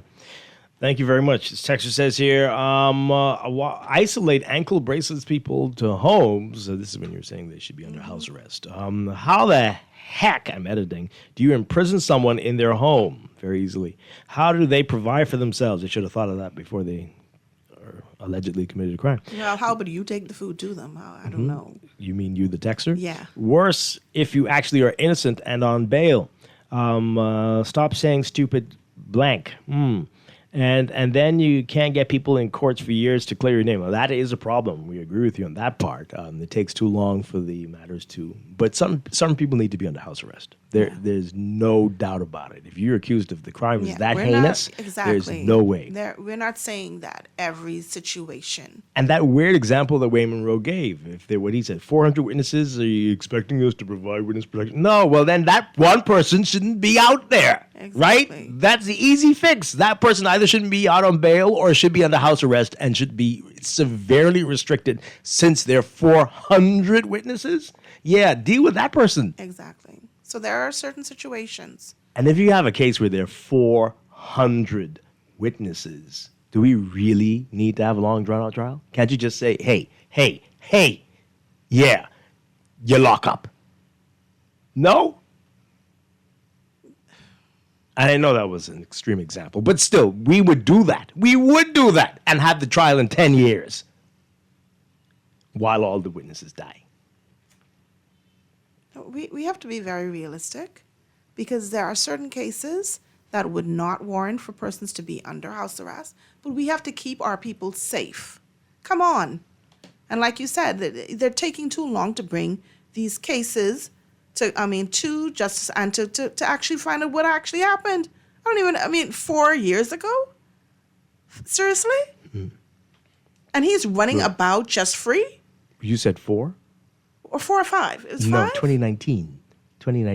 That's all right. 7. So he's just running around freely, okay? 7 years. And doing something else. And gets caught doing something else. Let's be real, people. You can call it as silly as you want, but seriously, if it happened to you, you would not feel this way. This texter says here, upset about laws? Well, guess who makes the laws and guess who's charged with ensuring laws don't have stupid loopholes? There are 33 of them, inclusive of a high-ranking politician number 1 asking for a raise. It's all related. Yeah. And many of them were put back even after we have so many examples of them. And this is my problem. They are very clever at finding the loopholes, but they labor with handing out the information that we need. Yes, there is witness protection. Do you want it? Do you, this? Come on. Get these things correct and right. Do something right for a change. How about that? Let's take this final call, and then we'll take a break. Good morning, caller. You're on the air. Yes, good morning. Doing well. Turn on your radio for us, please. Listen, I'm here that Monroe opened his mouth, always a bunch of foolishness comes out of his mouth. You understand me? And secondly, in this country, you can trust the police for witness protection. You can't trust them to do nothing. If you're trying to solicit, trying to solicit $100 of somebody, you think you put your life in their hand in this country? Let me tell you something. I tell people, I don't care what you say. I ain't going to police for nothing. It is what it is. You understand? Because at the end of the day, who here to protect you? Good day. Good morning. Oh, okay. Well, that was a lot. But our policemen put their life on the lines every day. Yes, of course, there may be a couple of bad apples in there, but we cannot just paint everybody with the same brush. And we still have to put our trust in them because that's what they're there to do. Yeah. Let's go get ready for the break. This person says here the criminals are given bail and contracts from their lawyers who represent them are now, okay. Boy. But you all keep... In 2013, my brother was brutally murdered in front of almost 60 people, and the suspect went on the run for 7 years. After being extradited back to the Bahamas, he was immediately given bail. No way. This cannot be real. No way. I refuse to believe you. He and another relative taunted the family. The case dragged on from 2020 and then he was given a nolle prosequi after they determined they didn't have any witnesses or enough evidence. No. How does something like this happen when there are over 60 witnesses that saw him murder my brother? I believe we need to reinforce the death penalty and no bail for murderers. Well, the death penalty for some lawmakers too, perhaps.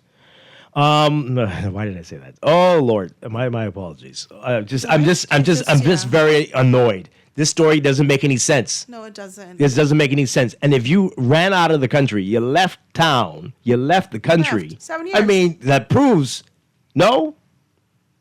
60 witnesses.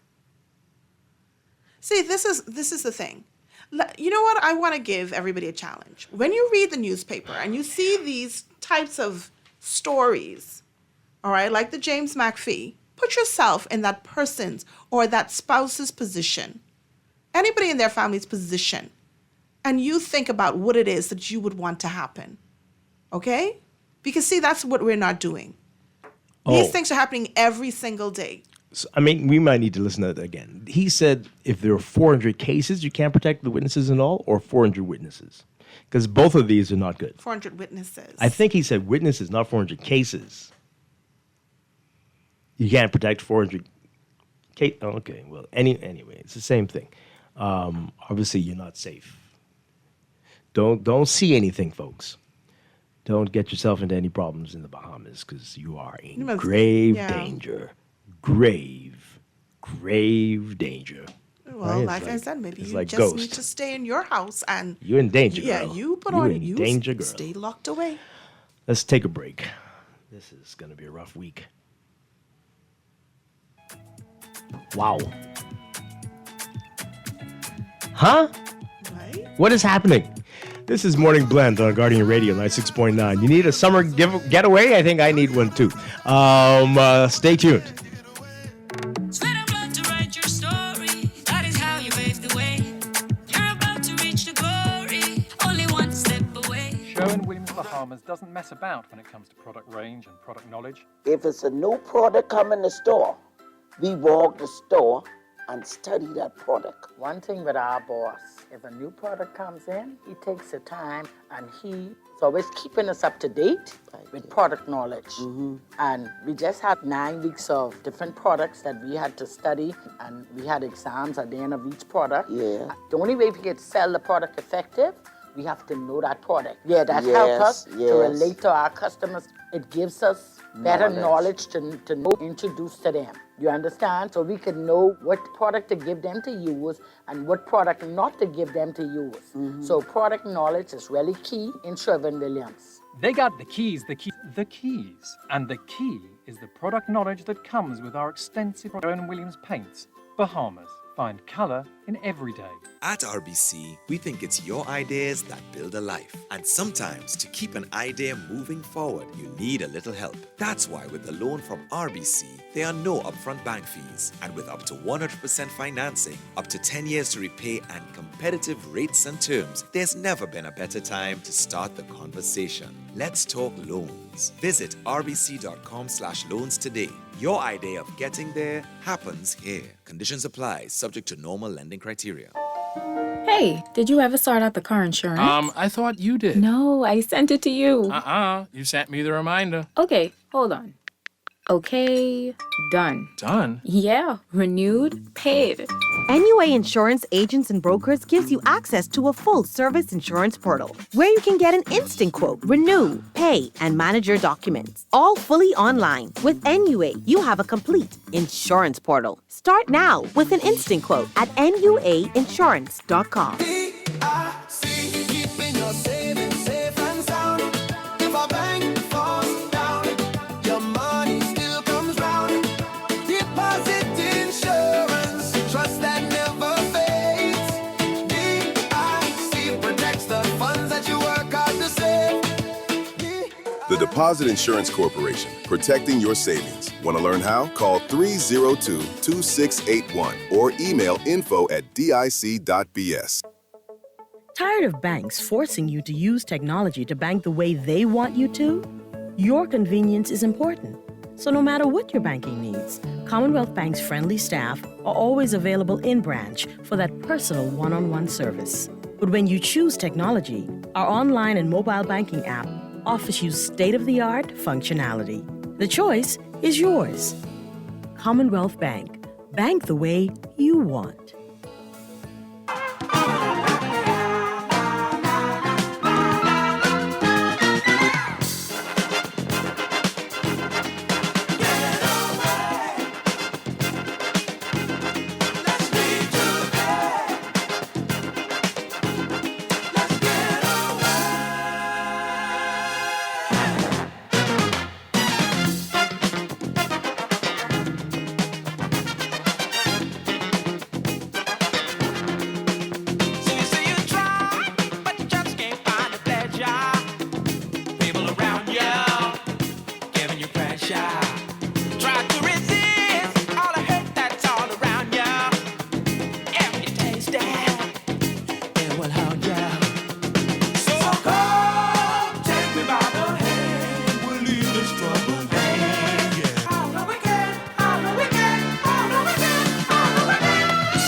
We are back with Morning Blend on Guardian Radio 96.9. Dwight Strachan along with Cherie Smith-Munnings. Okay, changing gears because we really need to after that heavy discussion just now.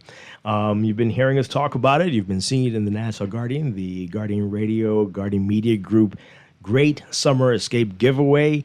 And great prizes to be had for one lucky person. Here to tell us all about it, we've got Sales and Marketing Coordinator with the Guardian Media Group, Jessica Fox. Jessica, good morning. Great to have you with us. Ford. Sorry. Wow. What? Okay. Ford. Jessica Ford. And it's been a rough morning, like we said. Jessica Ford, good to have you with us. Good morning. Thank you. Glad to be here. Thank you for that great introduction, Dwight.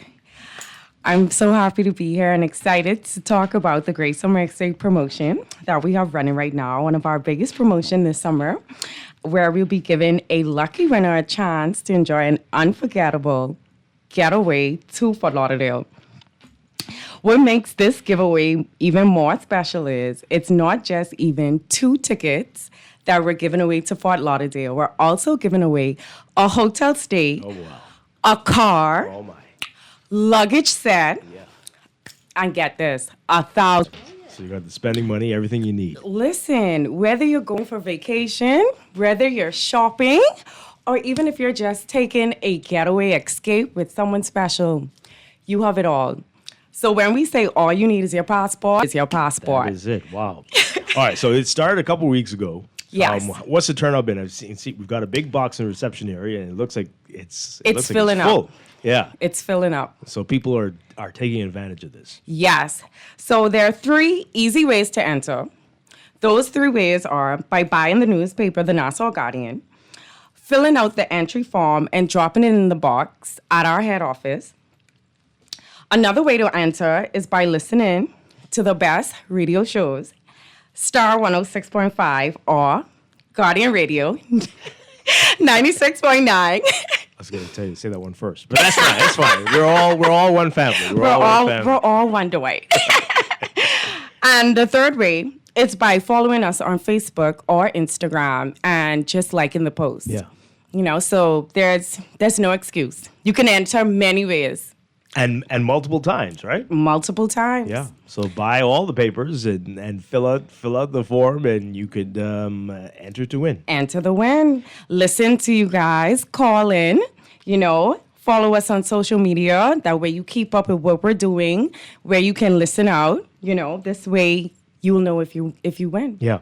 All right. And when you fill it, it doesn't require you to answer any questions or anything, right? You just put what do you want. No. What do you want So on the entry form, we only need your name, your email, and your contact, your phone number. Because, you know, you can't have persons that have the same name. Mm-hmm. You know, like my name. It's very... And you better get it right? Yeah. Jessica you know? Ford. Yes. So, we just want that information from you guys. And just to let everyone know, a reporter reminded that you have to be 18 years or older to enter. Okay. So there is a deadline to enter as well. Yes. So the deadline is August 12th, and then the drawing is on August 14th. Okay. So less than a month away now. Yes. So it's getting close. Okay. So you heard it. You got to fill out the form in the paper, but also listen to the radio and listen to your favorite show. So we're going to kick that off today. We've been doing only the paper so far, but today you can call in, and if you are the 5th caller this morning, we are going to take your name and enter you in to win as well. So that's pretty simple, right? Yes. Be the 5th caller this morning. Call us right now, 323-6232, 325-4316, 325-4259. Call in right now. Call us toll free too, 242-300-5720. The 5th caller is going to be entered in to win. We're going to put everybody on the air when you call. But if you're number 5, you're going to get a chance to go on the Great Summer Escape giveaway. We'll be entered. We'll enter you in to win. Let's put this person through. Caller, good morning, caller. You're calling for the giveaway? Good morning, yes. You're caller number what? Sorry. All right, let's take the next call there. Caller, good morning. Good morning. You're calling for the Great Summer Escape giveaway? Pardon me? You're calling for the giveaway, right? The Great Yes, Summer. sir. You're number 2, sorry. Okay, let's take another call. Good morning, caller. Good morning, you're on the air. Oh, God, you must be number 3. You are number 3. Sorry about that. Let's take another one. Good morning, caller. Hi. Good morning. You're number 4. Caller Mike. 4, number 4. So one more. Let's go. One more. Caller, good morning. Yeah, Dwight. Yeah. You're calling for the giveaway. Dennis Battle is the name. Put it down. You are number 5. Stay on the line. We need to get your information. Congratulations. We'll enter you in to win. Hopefully you'll bring in some good luck. But thank you very much. Just stay on the line and give the producer your name and number. Thank you very much.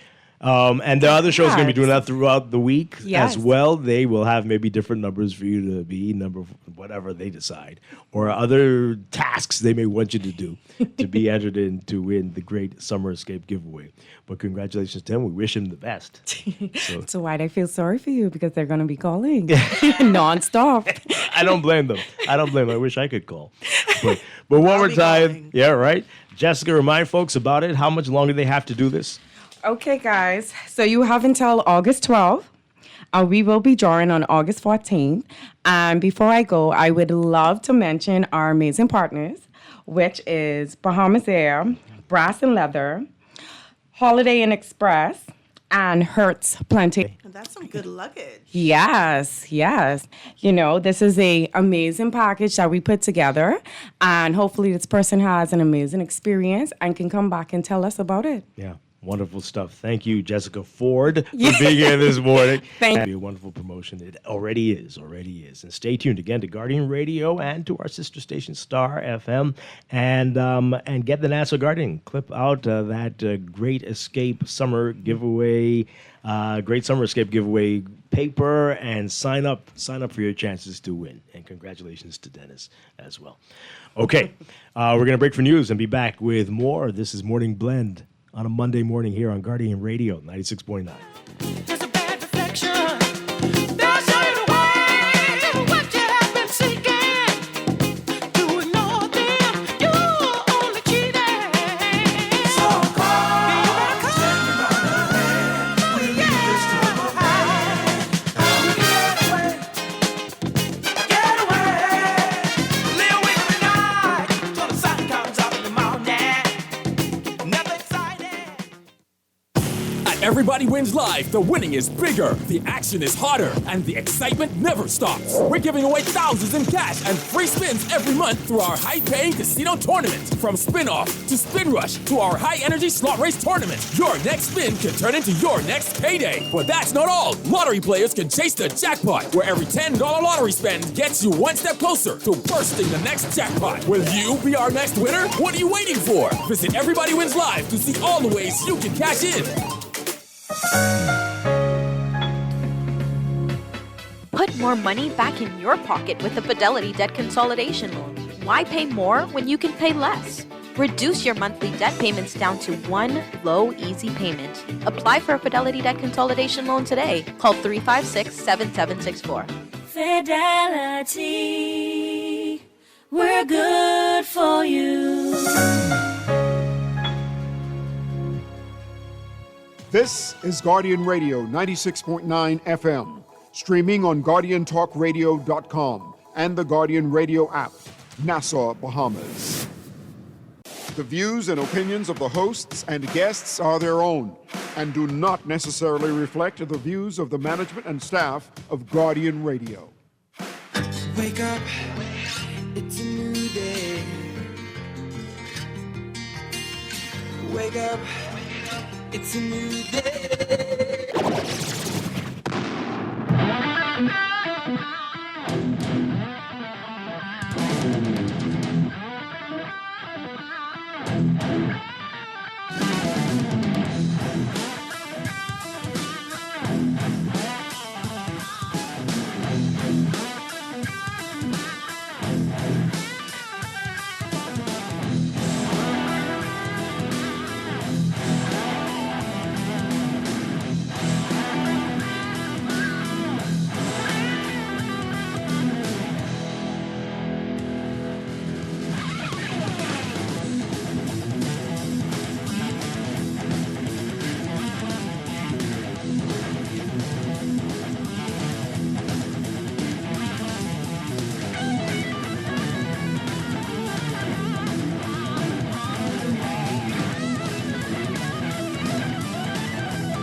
Good morning and welcome to a special Morning Blend Business on this Monday, July 20th, 2026. Welcome back to our Morning Blend listeners. Once again, I'm Dwight Strachan, along with my special guest co-host today, Cherie Smith-Munnings.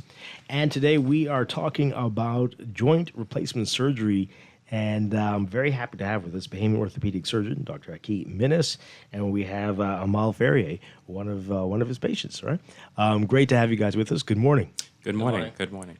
All right, so you've been doing a lot of interesting things, Dr. Minnis. Let's talk about that before we get into the specifics here. But tell us a little bit about your career. So my career is in orthopedic surgery. I started my career early in 2003 when I went to University of West Indies, and then I transitioned on to the South Africa University with Watersrand, and then I did my fellowship training in University of Toronto. Wow. And since then I've been back and I've been actively involved in orthopedic practice. Mm-hmm. And I've just been progressing every day, every year. What made you decide to go in this direction? In terms of orthopedics, you're exposed to a number of things in your training, and I gravitated towards it because for me it presented itself a challenge, and I took to it, right? And also my mentors had assisted me along that path, and I think after some time it just fire, and the fire kept burning. Yeah. How big is this orthopedics and just the challenges that we're facing here in the Bahamas, but globally as well? What are we seeing? Orthopedics is a big industry in healthcare, and a lot of people are affected by orthopedic or musculoskeletal injuries, and oftentimes they can get by, and they don't seek help, and it's a big thing. It's a major thing. It's a lot of accidents, road traffic accidents, falls. Injuries on the job, overuse injuries, sporting injuries, all of these are things that make up the orthopedic so-called pathology of variety. Mm-hmm. Yeah, and what would be the major reasons here? Would it be sports or would it be accidents? the major reasons for here that you will see challenges here. in the Bahamas. You're In the talking, yeah. Bahamas. So a lot of it is mainly, I would say, accidents and sporting injuries, as well as arthritic injuries as well. I mean arthritis Right. as well. You know, Yeah.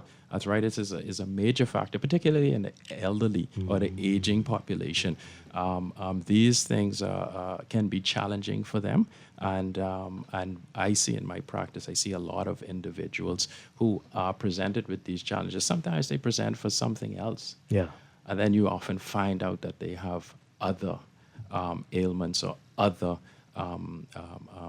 things going on. And when you uncover that, you know, they come up with arthritis. Yeah. You know, I have joint pain, I have finger pain. I've been suffering for this thing and enduring, and so I've paid attention to it throughout my career. Mm-hmm. So you are a surgeon. I am a surgeon. But yes. how often is surgery going to be the answer, the only course that you can take? Well, very often. Usually, if we're talking about arthritis,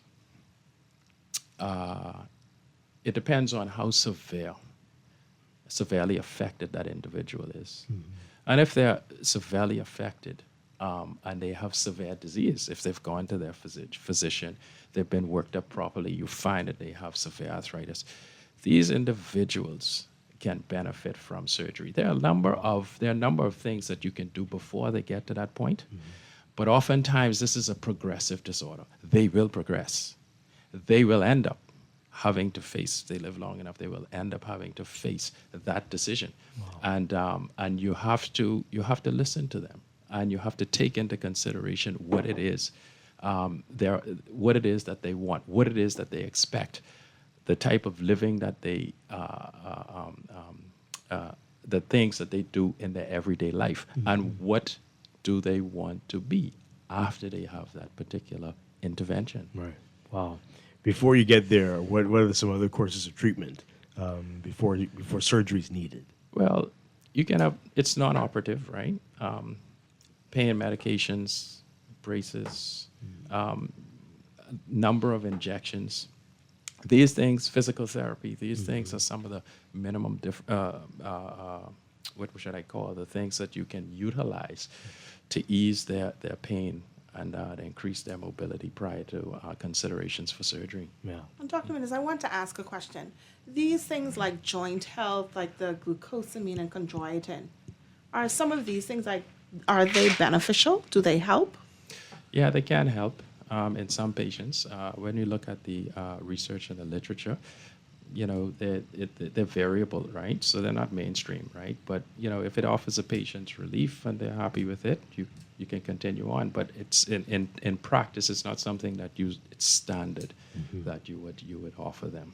But most of the times, persons with these types of injuries and issues, they usually get worse as they age, right? They will get worse as they age. The joints are moving all of the time. If you have damage to the joints, particularly in the case of arthritis, you're going to damage the cartilage, and that cartilage becomes damaged. Oh.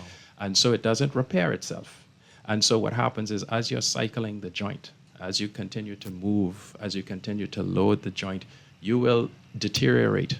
The rate at which you deteriorate is very different for different individuals. And so you have to pay attention to that as a physician, as an orthopedic surgeon. You have to take into consideration that, and you have to guide them along the course of their deterioration. Yeah. Oh, so we're going to get to surgeries in a bit, but is there something you'd recommend to folks to slow down the aging process when it comes to your joints, or things you can do to protect yourself in terms of the line of work you're in, or sporting injuries? What would you say to folks? Well, you want to take into consideration whatever it is that you're doing, be it work, be it sports. Safety is key. You want to pay attention to that, because if you undergo joint damage, it might be a very insignificant injury in the early stages, but as time goes on, that insignificant insult could become something that's affecting you later on in life. Right. We don't know when, we don't know how. Also, it's not only injuries that cause arthritis, right? there's a you're predisposed to arthritis. It runs in the family. It's genetic. Also, there are environmental factors. Okay, obesity, things that can also accelerate joint deterioration. Right, but in and of themselves, it doesn't cause that. Wow. Okay. All right. So I'm sure you're a young guy, but still you've seen a lot of changes. I'm sure in the years that you've been practicing. Absolutely. Yes. Advancements keep coming. It seems like every year. Yes. Let's talk about some of the changes that have happened and where we are today when it comes to surgery for knees and joints. Knees and joints.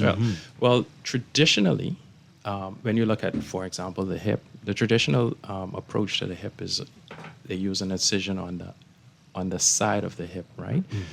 And what it does is it cuts through muscles and tendons. And so when you're repairing it, after you replace the hip and you're repairing it, you have to repair those things, and those tissues have to heal. Okay. Now, with respect to the method that I've used and that I'm trained to use, you actually separate muscles. You don't cut them. Wow. And so recovery and your rehabilitative period is much quicker. Okay?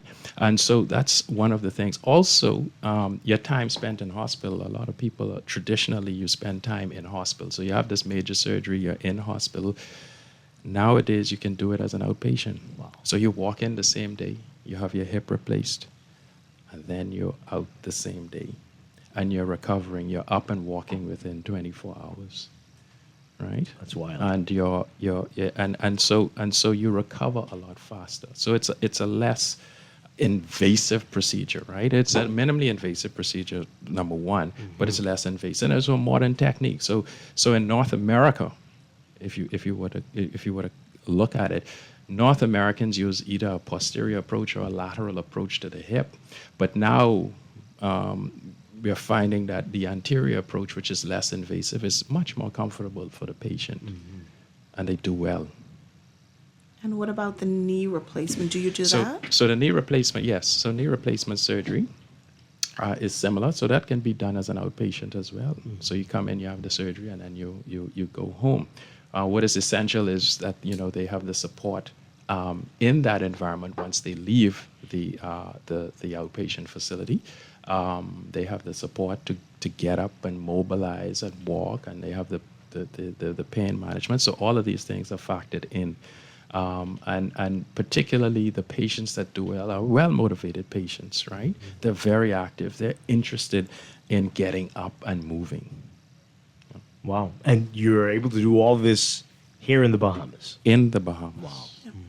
Yes. Yeah, that is great. That is great. All right. So tell us about Amal Ferrier and his issues, and we'll talk to him about his surgery. Okay. So he first presented to me with complaints about hip pain, and his function was decreasing, and he was very painful. So he had limited function, and he was really in pain. And so I set out to find out why. I found out why, and he had an arthritic joint. And once I found out that he had an arthritic joint, I offered him a procedure, which is the minimally invasive hip replacement. And he said yes. And what happened was we did it as an outpatient. And and he did well. He did well following that procedure. Wow. And he's back to work. His function has improved. Amal, get a little closer to the mic there. And then you can jump in here, Dr. Minutes, too. Amal, you look pretty young. So you said it was an arthritic. Yes. So that's the thing. So it's an arthritic hip. So whether it's in a young patient or older patient, once they qualify for it, it can be done. All right. So Amal, if you don't mind, how old are you? 40. Okay. Yeah, that's pretty young. So tell us about the symptoms, what you were experiencing before. Were you an athlete, or what was going on? No. Really and truly, it is more like a work-related issue. Mm-hmm. I'm on a slight fall. Not too high, really and truly. My feet was probably about 3 feet off the ground. Fell flat, didn't feel nothing. Thought my ankle was a bit sore. Mm-hmm. Went in for an exam. I went to the doctor because my ankles was hurting. I noticed that my hips started to have a bit soreness. So she said it was like soft tissue damage after getting an X-ray. We did the X-ray. Nothing seemed to be damaged. No bone damage. Went out, got some painkillers. Everything was good for about a month. 2 months, things started to change. 3 months. Like what? What started to happen? Noticed that the pain didn't really go away. It'll come and go. Some days is good, some days is bad. Then it went from some days is good to some days is bad to there's always pain. Then it's more pain, and then it's severe pain, and then I don't want to move pain. Were you walking? Were you able to walk? Or I was able to walk, but if you have to gauge your pain from a 10, between 1 and 10, on a daily basis, probably about a 9. Wow. So just moving, just getting in the car is a hassle because you have to lift your legs to a certain height. Driving is not a problem. Yeah. But getting in the car, bending down, as simple as tying your shoes, that was you had to put in a lot of effort for it. The painkillers worked, but they dialed it down to about a 5, 6. That's workable pain, in my opinion. But when you reach like 9, 10, you're in severe pain. Yeah. So it was a few months before you decided to go. Longer than a few months. Oh Because boy! I went back this happened in October. I didn't get my MRI done until March. Wow. When I got the MRI done, that's when the doctor that I saw, because I thought it was either a ligament issue or soft tissue damage. That's what I was told initially. When I did the MRI done, he's like, "Oh, well, you need to go see an orthopedic specialist." And that's when I came to see Dr. Minnis. And he's like, "Okay, well, this is what's happening." And then I gave him the feedback on how much pain I'm in. And he's like, "You know what? You may need a hip replacement." And when I heard that, I was like, "Oh, God, that sounds that sounds like a lot." That sounds like a lot. Yeah, and it wasn't as bad as I thought it was going to be. I had the surgery that morning. I was out that afternoon. The next day, I was in rehabilitation, just being monitored. Nothing really happened. I was walking, like really. And the next day, I was out home. That is wild. Yeah. Wow. Okay. Have more questions for you. We'll come back to you. But Dr. Minnis, all right. So you said it was arthritic. So did the fall do that, or did he fall because they were just predisposed, or what happened? In this case, it's a chicken or the egg story. What is important is that his hip was adversely affected by an incident. Okay. His function was adversely affected by the pain he was having. And so he couldn't perform his activities of daily living to the degree that is expected of somebody of his age.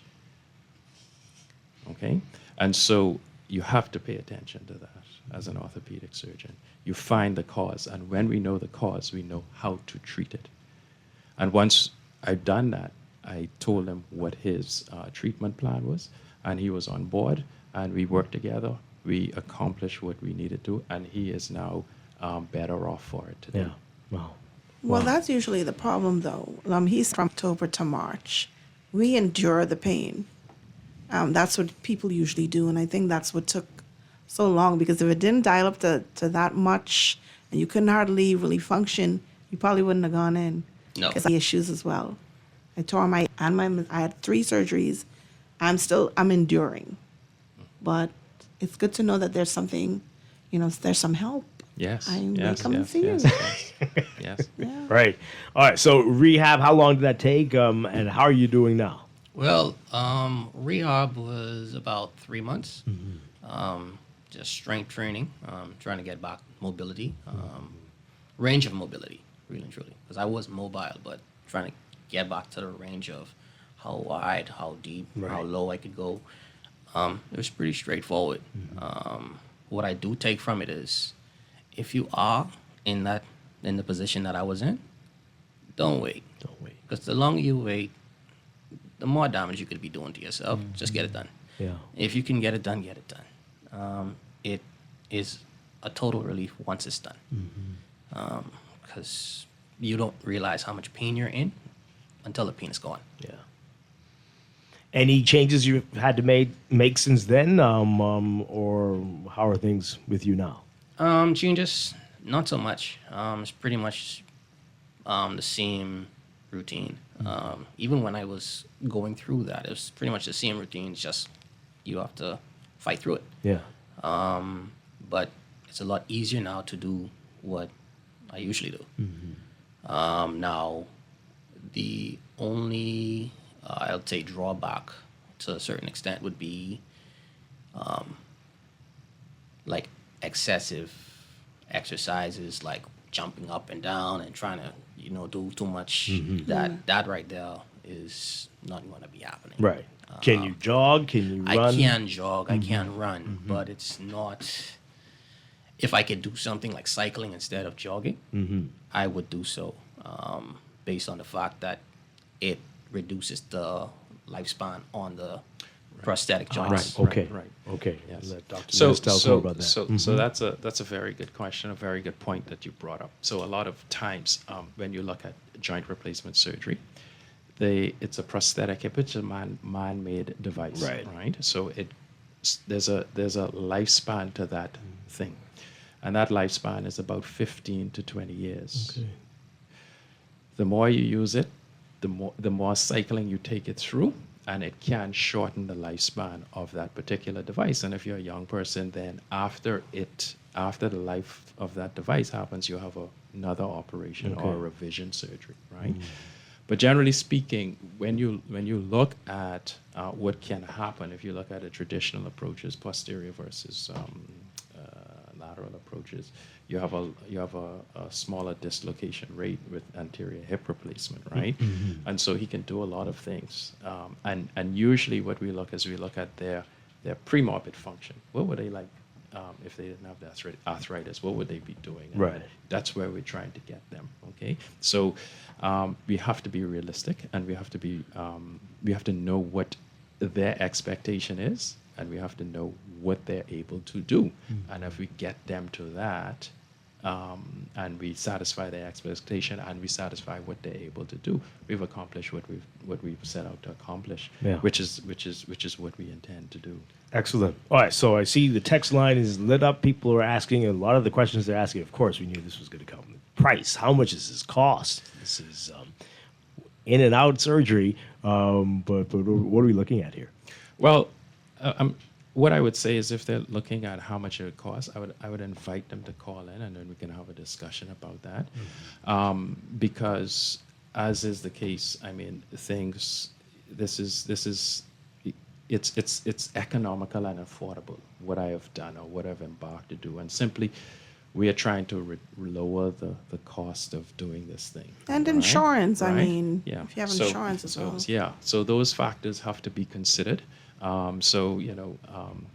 What we do know is that whatever it is that you're going to have, you will be pleased with it. Yeah. But what I'm hearing also is the quality of life has improved for you. Absolutely, yeah. And that's because pain is a serious thing. Yes, it is. You know, like I said, you don't really know.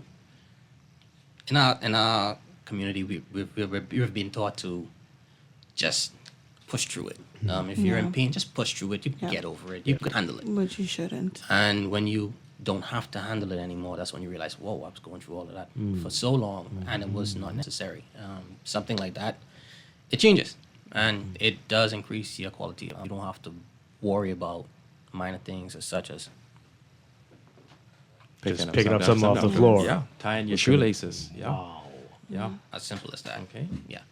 Life changing. Yeah. It's people endure, and they don't have to. Okay. There are people, the first thing, I have to go away.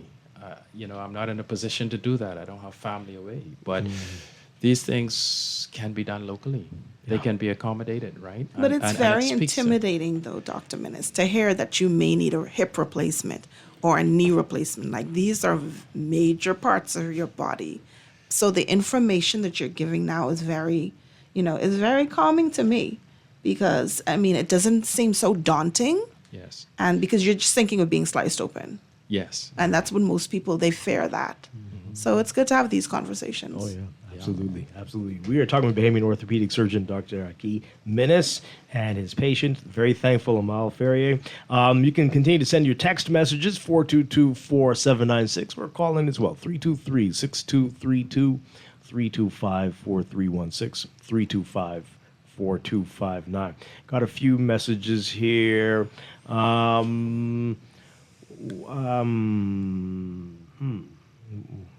Are there any environmental factors that can affect patients in this way when it comes to orthopedics?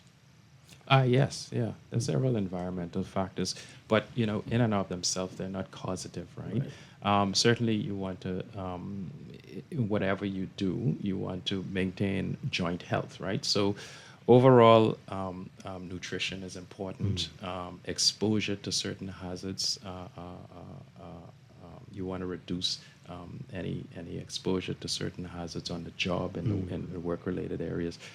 You want to be cognizant that accidents, falls, slip and falls, all of these different things can affect your joint health, your overall joint health, and it can predispose you to arthritis in the long term. So you want to make sure that, hey, listen, whatever you do safely. Okay, and protect your joints where possible. Yeah. All right. So, Cherie asked about these supplements, but we've been hearing from we were children about calcium and vitamin D. Is that really helpful? In bone health in general, right? That it's not going to harm you, but it certainly will help and assist. In and of itself, is it going to restore cartilage? No, it's not going to. Wow. Okay, so we are born with cartilage in our joints, particularly in any joint. In the hip. When we speak about the hip, it's a ball and socket. When we speak of it in the knee, it's more like a hinge joint, right? For its simplest form, and we're born with cartilage there. And so there's a certain degree of lubrication. But once you damage that cartilage, that cartilage doesn't restore itself. Oh, wow. Okay. Yeah, there's scar tissue. There's injury to the cartilage, but it will not regenerate. Okay. So once you've lost it, it's gone. Yeah. My goodness. But I know what does help. Swimming. I swim. I mean, the pain, it helps. So yes, what she's speaking to or what she's referring to is rehabilitation, right? So what you're actually you're doing is you're mobilizing the joint. It doesn't. Once you have arthritis, your arthritis is going to progress, right? So you're not going to have a reversal of that process. Okay. But what you will do is you will stabilize the muscles. You will improve your muscle strength, your stability around the joint. Those things will increase, and then you feel better at the end of those exercises. So they help, and then they also help with your pain tolerance as well, right? So these are some of the things that anybody with any joint affectation, arthritis or arthritic joint, can do to make them feel better and improve their function within a certain limit. Excellent. What about women and osteoporosis? What do they need to keep in mind? Women and osteoporosis. Women usually after they become menopausal. Usually they're but why are you shaking your head, Cherie? What's going on? So what they need to do is they need to see their physician, the regular physician, be worked up so that they can undertake to slow that process. But it's going to happen. It happens in men. Osteoporosis is a diagnosis, but your bones will weaken with time. Your joints are on fire. Like, I don't know what that is. Dr. Menace, I'm definitely coming to see you. Yeah, but to the point where they need to have joint replacement surgery? Is that those two things are a little bit different. Okay. Arthritis and osteoporosis is different, two different pathologies. So we want to distinguish between the two, but generally they're probably happening at the same time. Okay. Yes. Okay. All right. In the individual. All right. So Amal, again, let people know that they don't have to suffer. Give advice to folks out there who probably should go and see Dr. Menace. Yeah, well, the way it sounds more intimidating than it really is. When you hear hip replacement, as young as I am, when I say, I had a total left hip replacement. Boy, you too young to be having hip replacement. I like tell my body that I can't really control what's happening to it. But when I told them the procedure and how long it took, they were like, "You serious?" I was like, "Yes." It's not as intimidating as it sounds, and the relief that you get after you've had it changes you. It allows you to be independent. And one thing I want to say is that it's a team approach, right? So it's not only me. There's a lot of healthcare providers that are involved in this endeavor, and they've been very supportive, and they are experts in their respects, and we do everything to a high standard, and we make sure that people are comfortable with what they're getting, when they're getting it, and how that service delivery is delivered to them. We pay attention to that. That's key, and a key component of their success. Yeah. Okay. Wonderful. Let people know how they can find you and how they can get more information about the services you offer. Yeah, so they can find me at Sunshine Medical Center, which is located on Palmdale Avenue and Bradley Street, and they can give us a call at 323-1414, 323-1415. And you give us a call if you're interested. If you're somebody who's suffering at home, and you don't wish to suffer anymore, you give us a call. You find out. You come in. You have a consultation. You talk with us, and we'll find a solution for you that's fitting for you. Yeah. And any age too old, any age no too age young? is too old, no age is too old, no age is too young. However, what we do say is we have to manage everything. We have to take it in holistically, right? So we have to approach that of it individual holistically, right? So there are things that we were going to pay attention to. There are things that will speak against you having something or speak for you having it, and those things are done within the consultation. Once we summarize that, we give you your answer, and we let you know what is there, what service we can deliver. Excellent. Let's take this call really quickly before we wrap up. Caller, good morning. You're live on the air. Yes, good morning, Mr. Sean. Good morning to the gentleman, the doctor in the studio. Hi. To the patient. Good morning. Yeah, a quick question, because I'm a victim of osteoarthritis, right? Obtained from an injury working in a church installing an air-conditioned unit, like central air. And I've had problems on and off, but I realized that the lady said swimming and exercising helps with it, right? But I realized you said that the cartilage cannot be regrown. Is that because there's no blood supply to these? Because there's some stuff that they've been advertising for decades, glucosamine and chondroitin, as relates to repairing cartilage, right? So I just wanted you to dispel the lie or the myth or give credence to it. Because I know that cartilage doesn't have blood vessels, hence no nutrients. It doesn't have the stem cells mechanisms anyhow. But I noticed you didn't mention sunlight with the vitamin D3 as relates to bone density. And you could verify if there are studies showing, because this is what they're saying, that exercise, weight-bearing exercises, and sunlight can help with bone density, maintaining bone density. Now, I was like about in my 40s when I got the injury. I'm underweight for my height, but I haven't, I noticed when I sit, if my knees are higher than my hip, it's a problem. So, and you also said that but there's rheumatoid arthritis, in which is rheumatoid arthritis an autoimmune disease? And you mentioned environmental factors, which I think you're being a little soft on the human cost of capitalism. When you say environmental factors, I know exactly what you mean to me, please, because I don't. And then drifting a little bit off, but let's get to the first, the main thing you're talking about there. Which now it's been so. I hope you remember it, Dr. Miz. So the essence of what I get is that he has it's painful, and he would like to know how effective some of the treatments are. So when you look at the research, American Academy of Orthopedic Surgeons and a large body of surgeons that speak to these things, he brought up an example of glucosamine, chondroitin and stuff. It's not, the evidence isn't there that this thing is going to change to a large degree what's taking place. Right. Okay, it might give you some relief. And it isn't in every patient, okay? What's important to know is how severe your disease is. When we know that, your functional levels, what it looks like on an x-ray, then we are able to offer you a treatment that will solve or aims to solve that problem. So I didn't get from him how severe his problem was to give him an idea of what might be effective.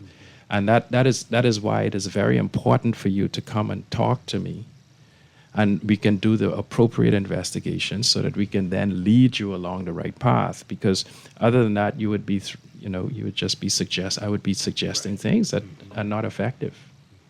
Okay. Well, again, remind folks how they can find you to have that conversation. Yes, I can be found at Sunshine Medical Center, Bahamas Ortho Care, 323-1414,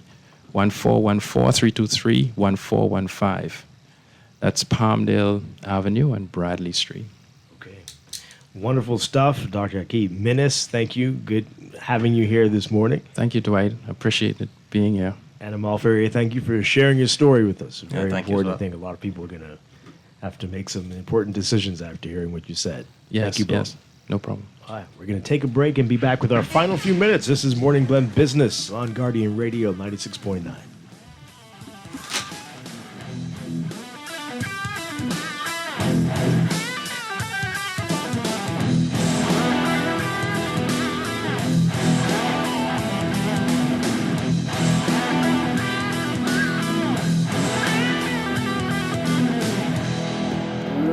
On Angie, how does it feel to have broken the bull riding world record? Sore, Sean. That bull was angry. Angie, I think that bull is headed towards your red convertible. I broke the world record and he broke my car. Oh well, at least I've got CG Comprehensive Motor to cover this. Get covered for collision, damage, and more. CG Atlantic Agents and Brokers. Good like that. All benefits are subject to policy provisions, including eligibility at the time of service.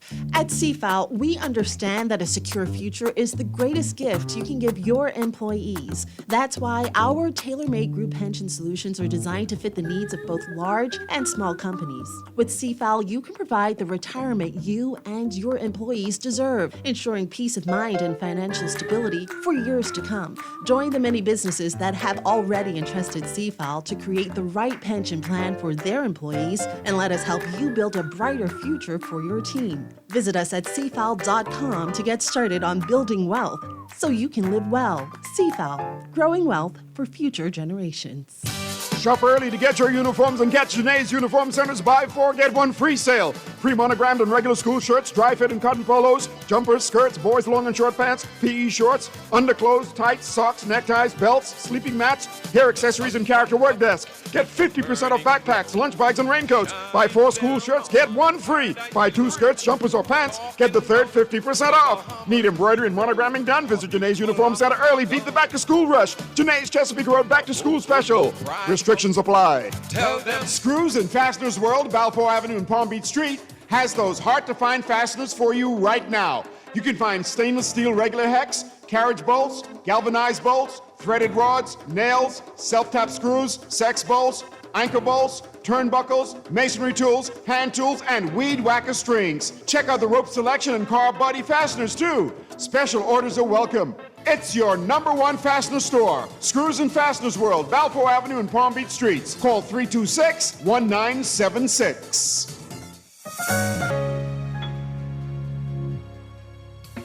Struggling to find your financial rhythm? Make that move to Fidelity and let us help you orchestrate your financial goals into perfect harmony with free financial coaching sessions. Make that move today. Call 64. Fidelity, we're good for you. Hey kids, are you ready? It's back! The Jeff Rogers Summer Basketball Camp. July 27th to 31st at the Kendall Isaacs Gym, 2 to 5 p.m. daily, and August 3rd to 8th, 8 a.m. to 2 p.m. for boys and girls from 5 to 18. Come enjoy the thrills of the big game alongside NBA legends and current superstars Michael Sweetbells Thompson, Michael Jr., Klay Thompson, Buddy Hield, Muggsy Bogues, and many others. Registration forms available now at the Seventh-day Adventist offices on Tony Williams-Darling Highway. The Jeff Rogers Summer Basketball Camp. Planning for retirement can be overwhelming, but with CFAL, it doesn't have to be. We offer tailor-made individual, group, and pension solutions that take the guesswork out of retirement planning. Whether it's for you or your company, don't leave your future to chance and let the trusted hands of CFAL's experts guide you toward peace of mind and financial stability. Low upfront costs and affordable monthly payments make it easy for you to build wealth so you can live well. Visit us at cfal.com to start on your path toward financial freedom. CFAL, growing wealth for future generations. Did you know that world-class medicine is just a quick flight away in Tampa? Tampa General is Florida's premier academic health system and one of America's top hospitals. Our global medicine program delivers advanced treatment options, assists with coordinating travel, and provides cultural support from a multilingual team. Discover the power of academic medicine at Tampa General's Global Medicine Program. For more, visit tgh.org/global medicine.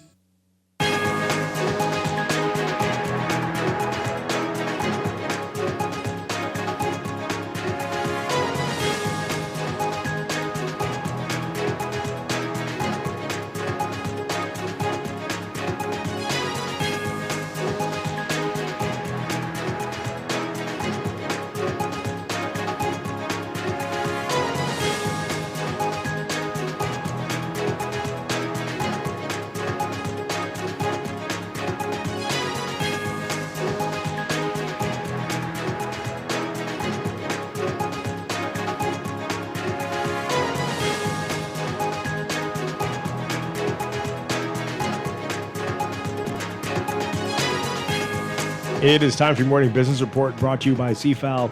Bahamas Air telling Guardian Business that bookings for the summer travel season have reached 67%, with demand expected to continue strengthening over the coming weeks as Bahamas and international visitors finalize vacation and travel plans, business travel plans. The national flag carrier says business bookings, booking activity in general, remained steady through the end of June, placing the airline on track for what it expects to be another busy summer travel period. Bahamas Air saying among its international routes, Florida continues to dominate demand, with two of that state's cities remaining the airline's strongest performing markets, reflecting sustained passenger demand. That's West Palm Beach and Orlando, the strongest performing markets. Canadian visitor arrivals to the Bahamas are reaching record levels. That's according to Director General of the Ministry of Tourism, Latia Duncombe. She says the destination continues to build on strong momentum from one of its fastest growing source markets.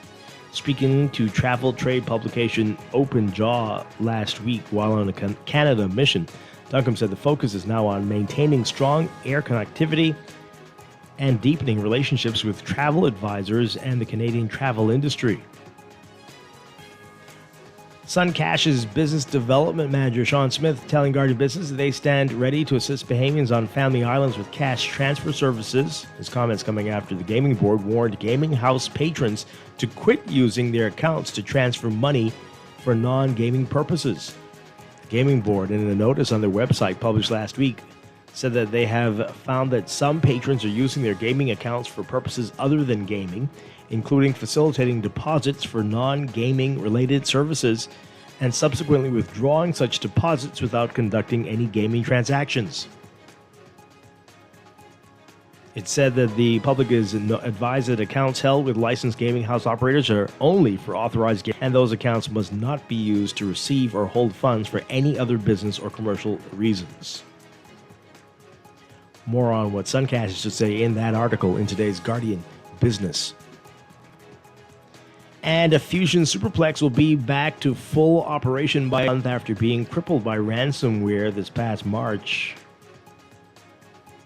Co-founder and chief legal officer Takoya Bridgewater telling Guardian Business that while summer revenues are presently below expectations because several of their offerings and operating systems are not fully online, he says they're encouraged by the progress being made. He says they anticipate being back at full power with all services restored by the end of the month.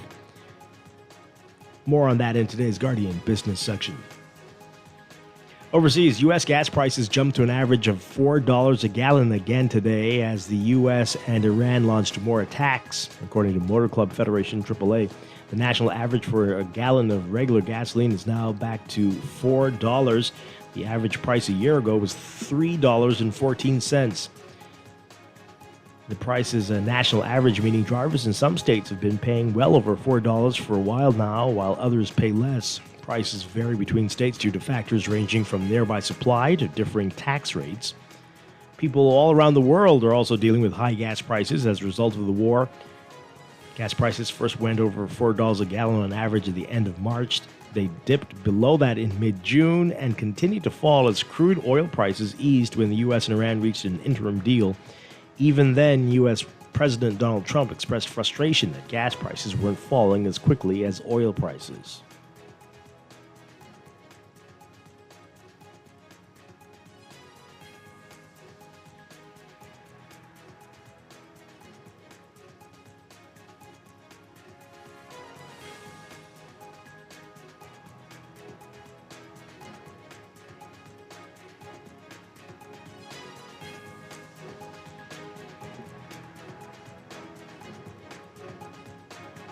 And the new powerful Chinese artificial intelligence model, Kimi K3, which has caused a stir in the U.S. tech industry, has suspended new subscriptions after a flood in demand overwhelmed capacity within days of the launch. The development highlighted challenges faced by Chinese AI models in serving a growing user base at home and abroad at a time the U.S.-China tech race is heating up.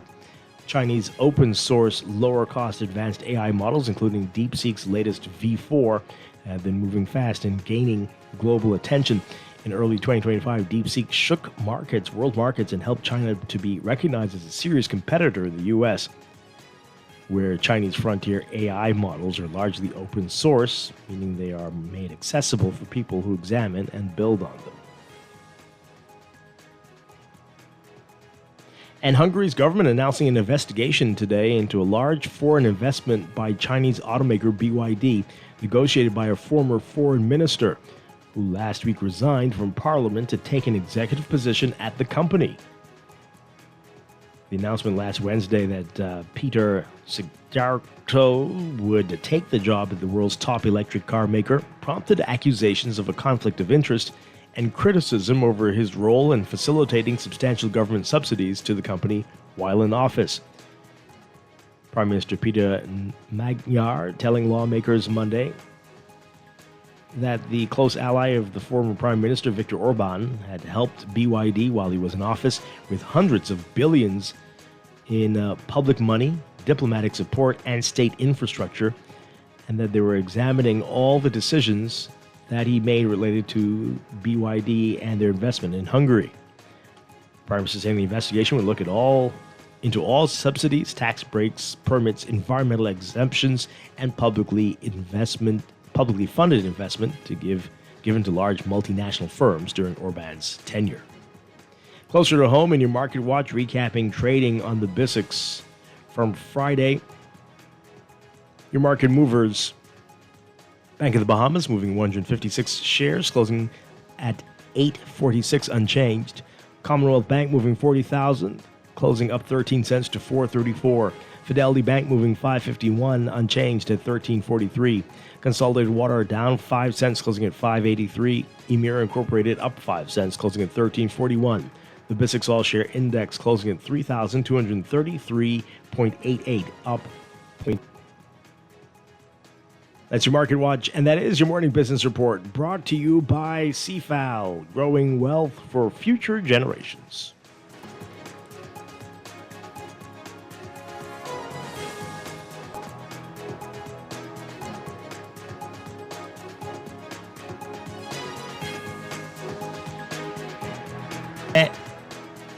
And our final few minutes here, Morning Blend Business. Dwight Strachan with my special guest co-host today, Cherie Smith-Munnings. And just in case you're wondering, you heard us talking about the average U.S. gas price, $4 a gallon. Again, in the U.S. here, we are averaging about $6.75 based on what we're seeing at the 3. Not bad, not bad. Not what? Not bad. It went up You to think 7. that's Come not on. bad? Wow. Yes, over 7 is horrible. It's still higher on the Family Islands, so that's, but $6.75, that's insanity. It's insanity. But see, that's just how it is. Everyone's just satisfied with this stuff. I would love for it to come down, Dwight, but you know the reality of that. Anyway, you're going to do something fun this week? Enjoy yourself? because this is a heavy show. Oh, it's only going to get heavier in the next few days. Well, you but might yeah, today have was some fun. was a rough one. It really was. My gosh, my goodness. But what are we going to do about it, though, Bahamian people? Right? We have to make better decisions.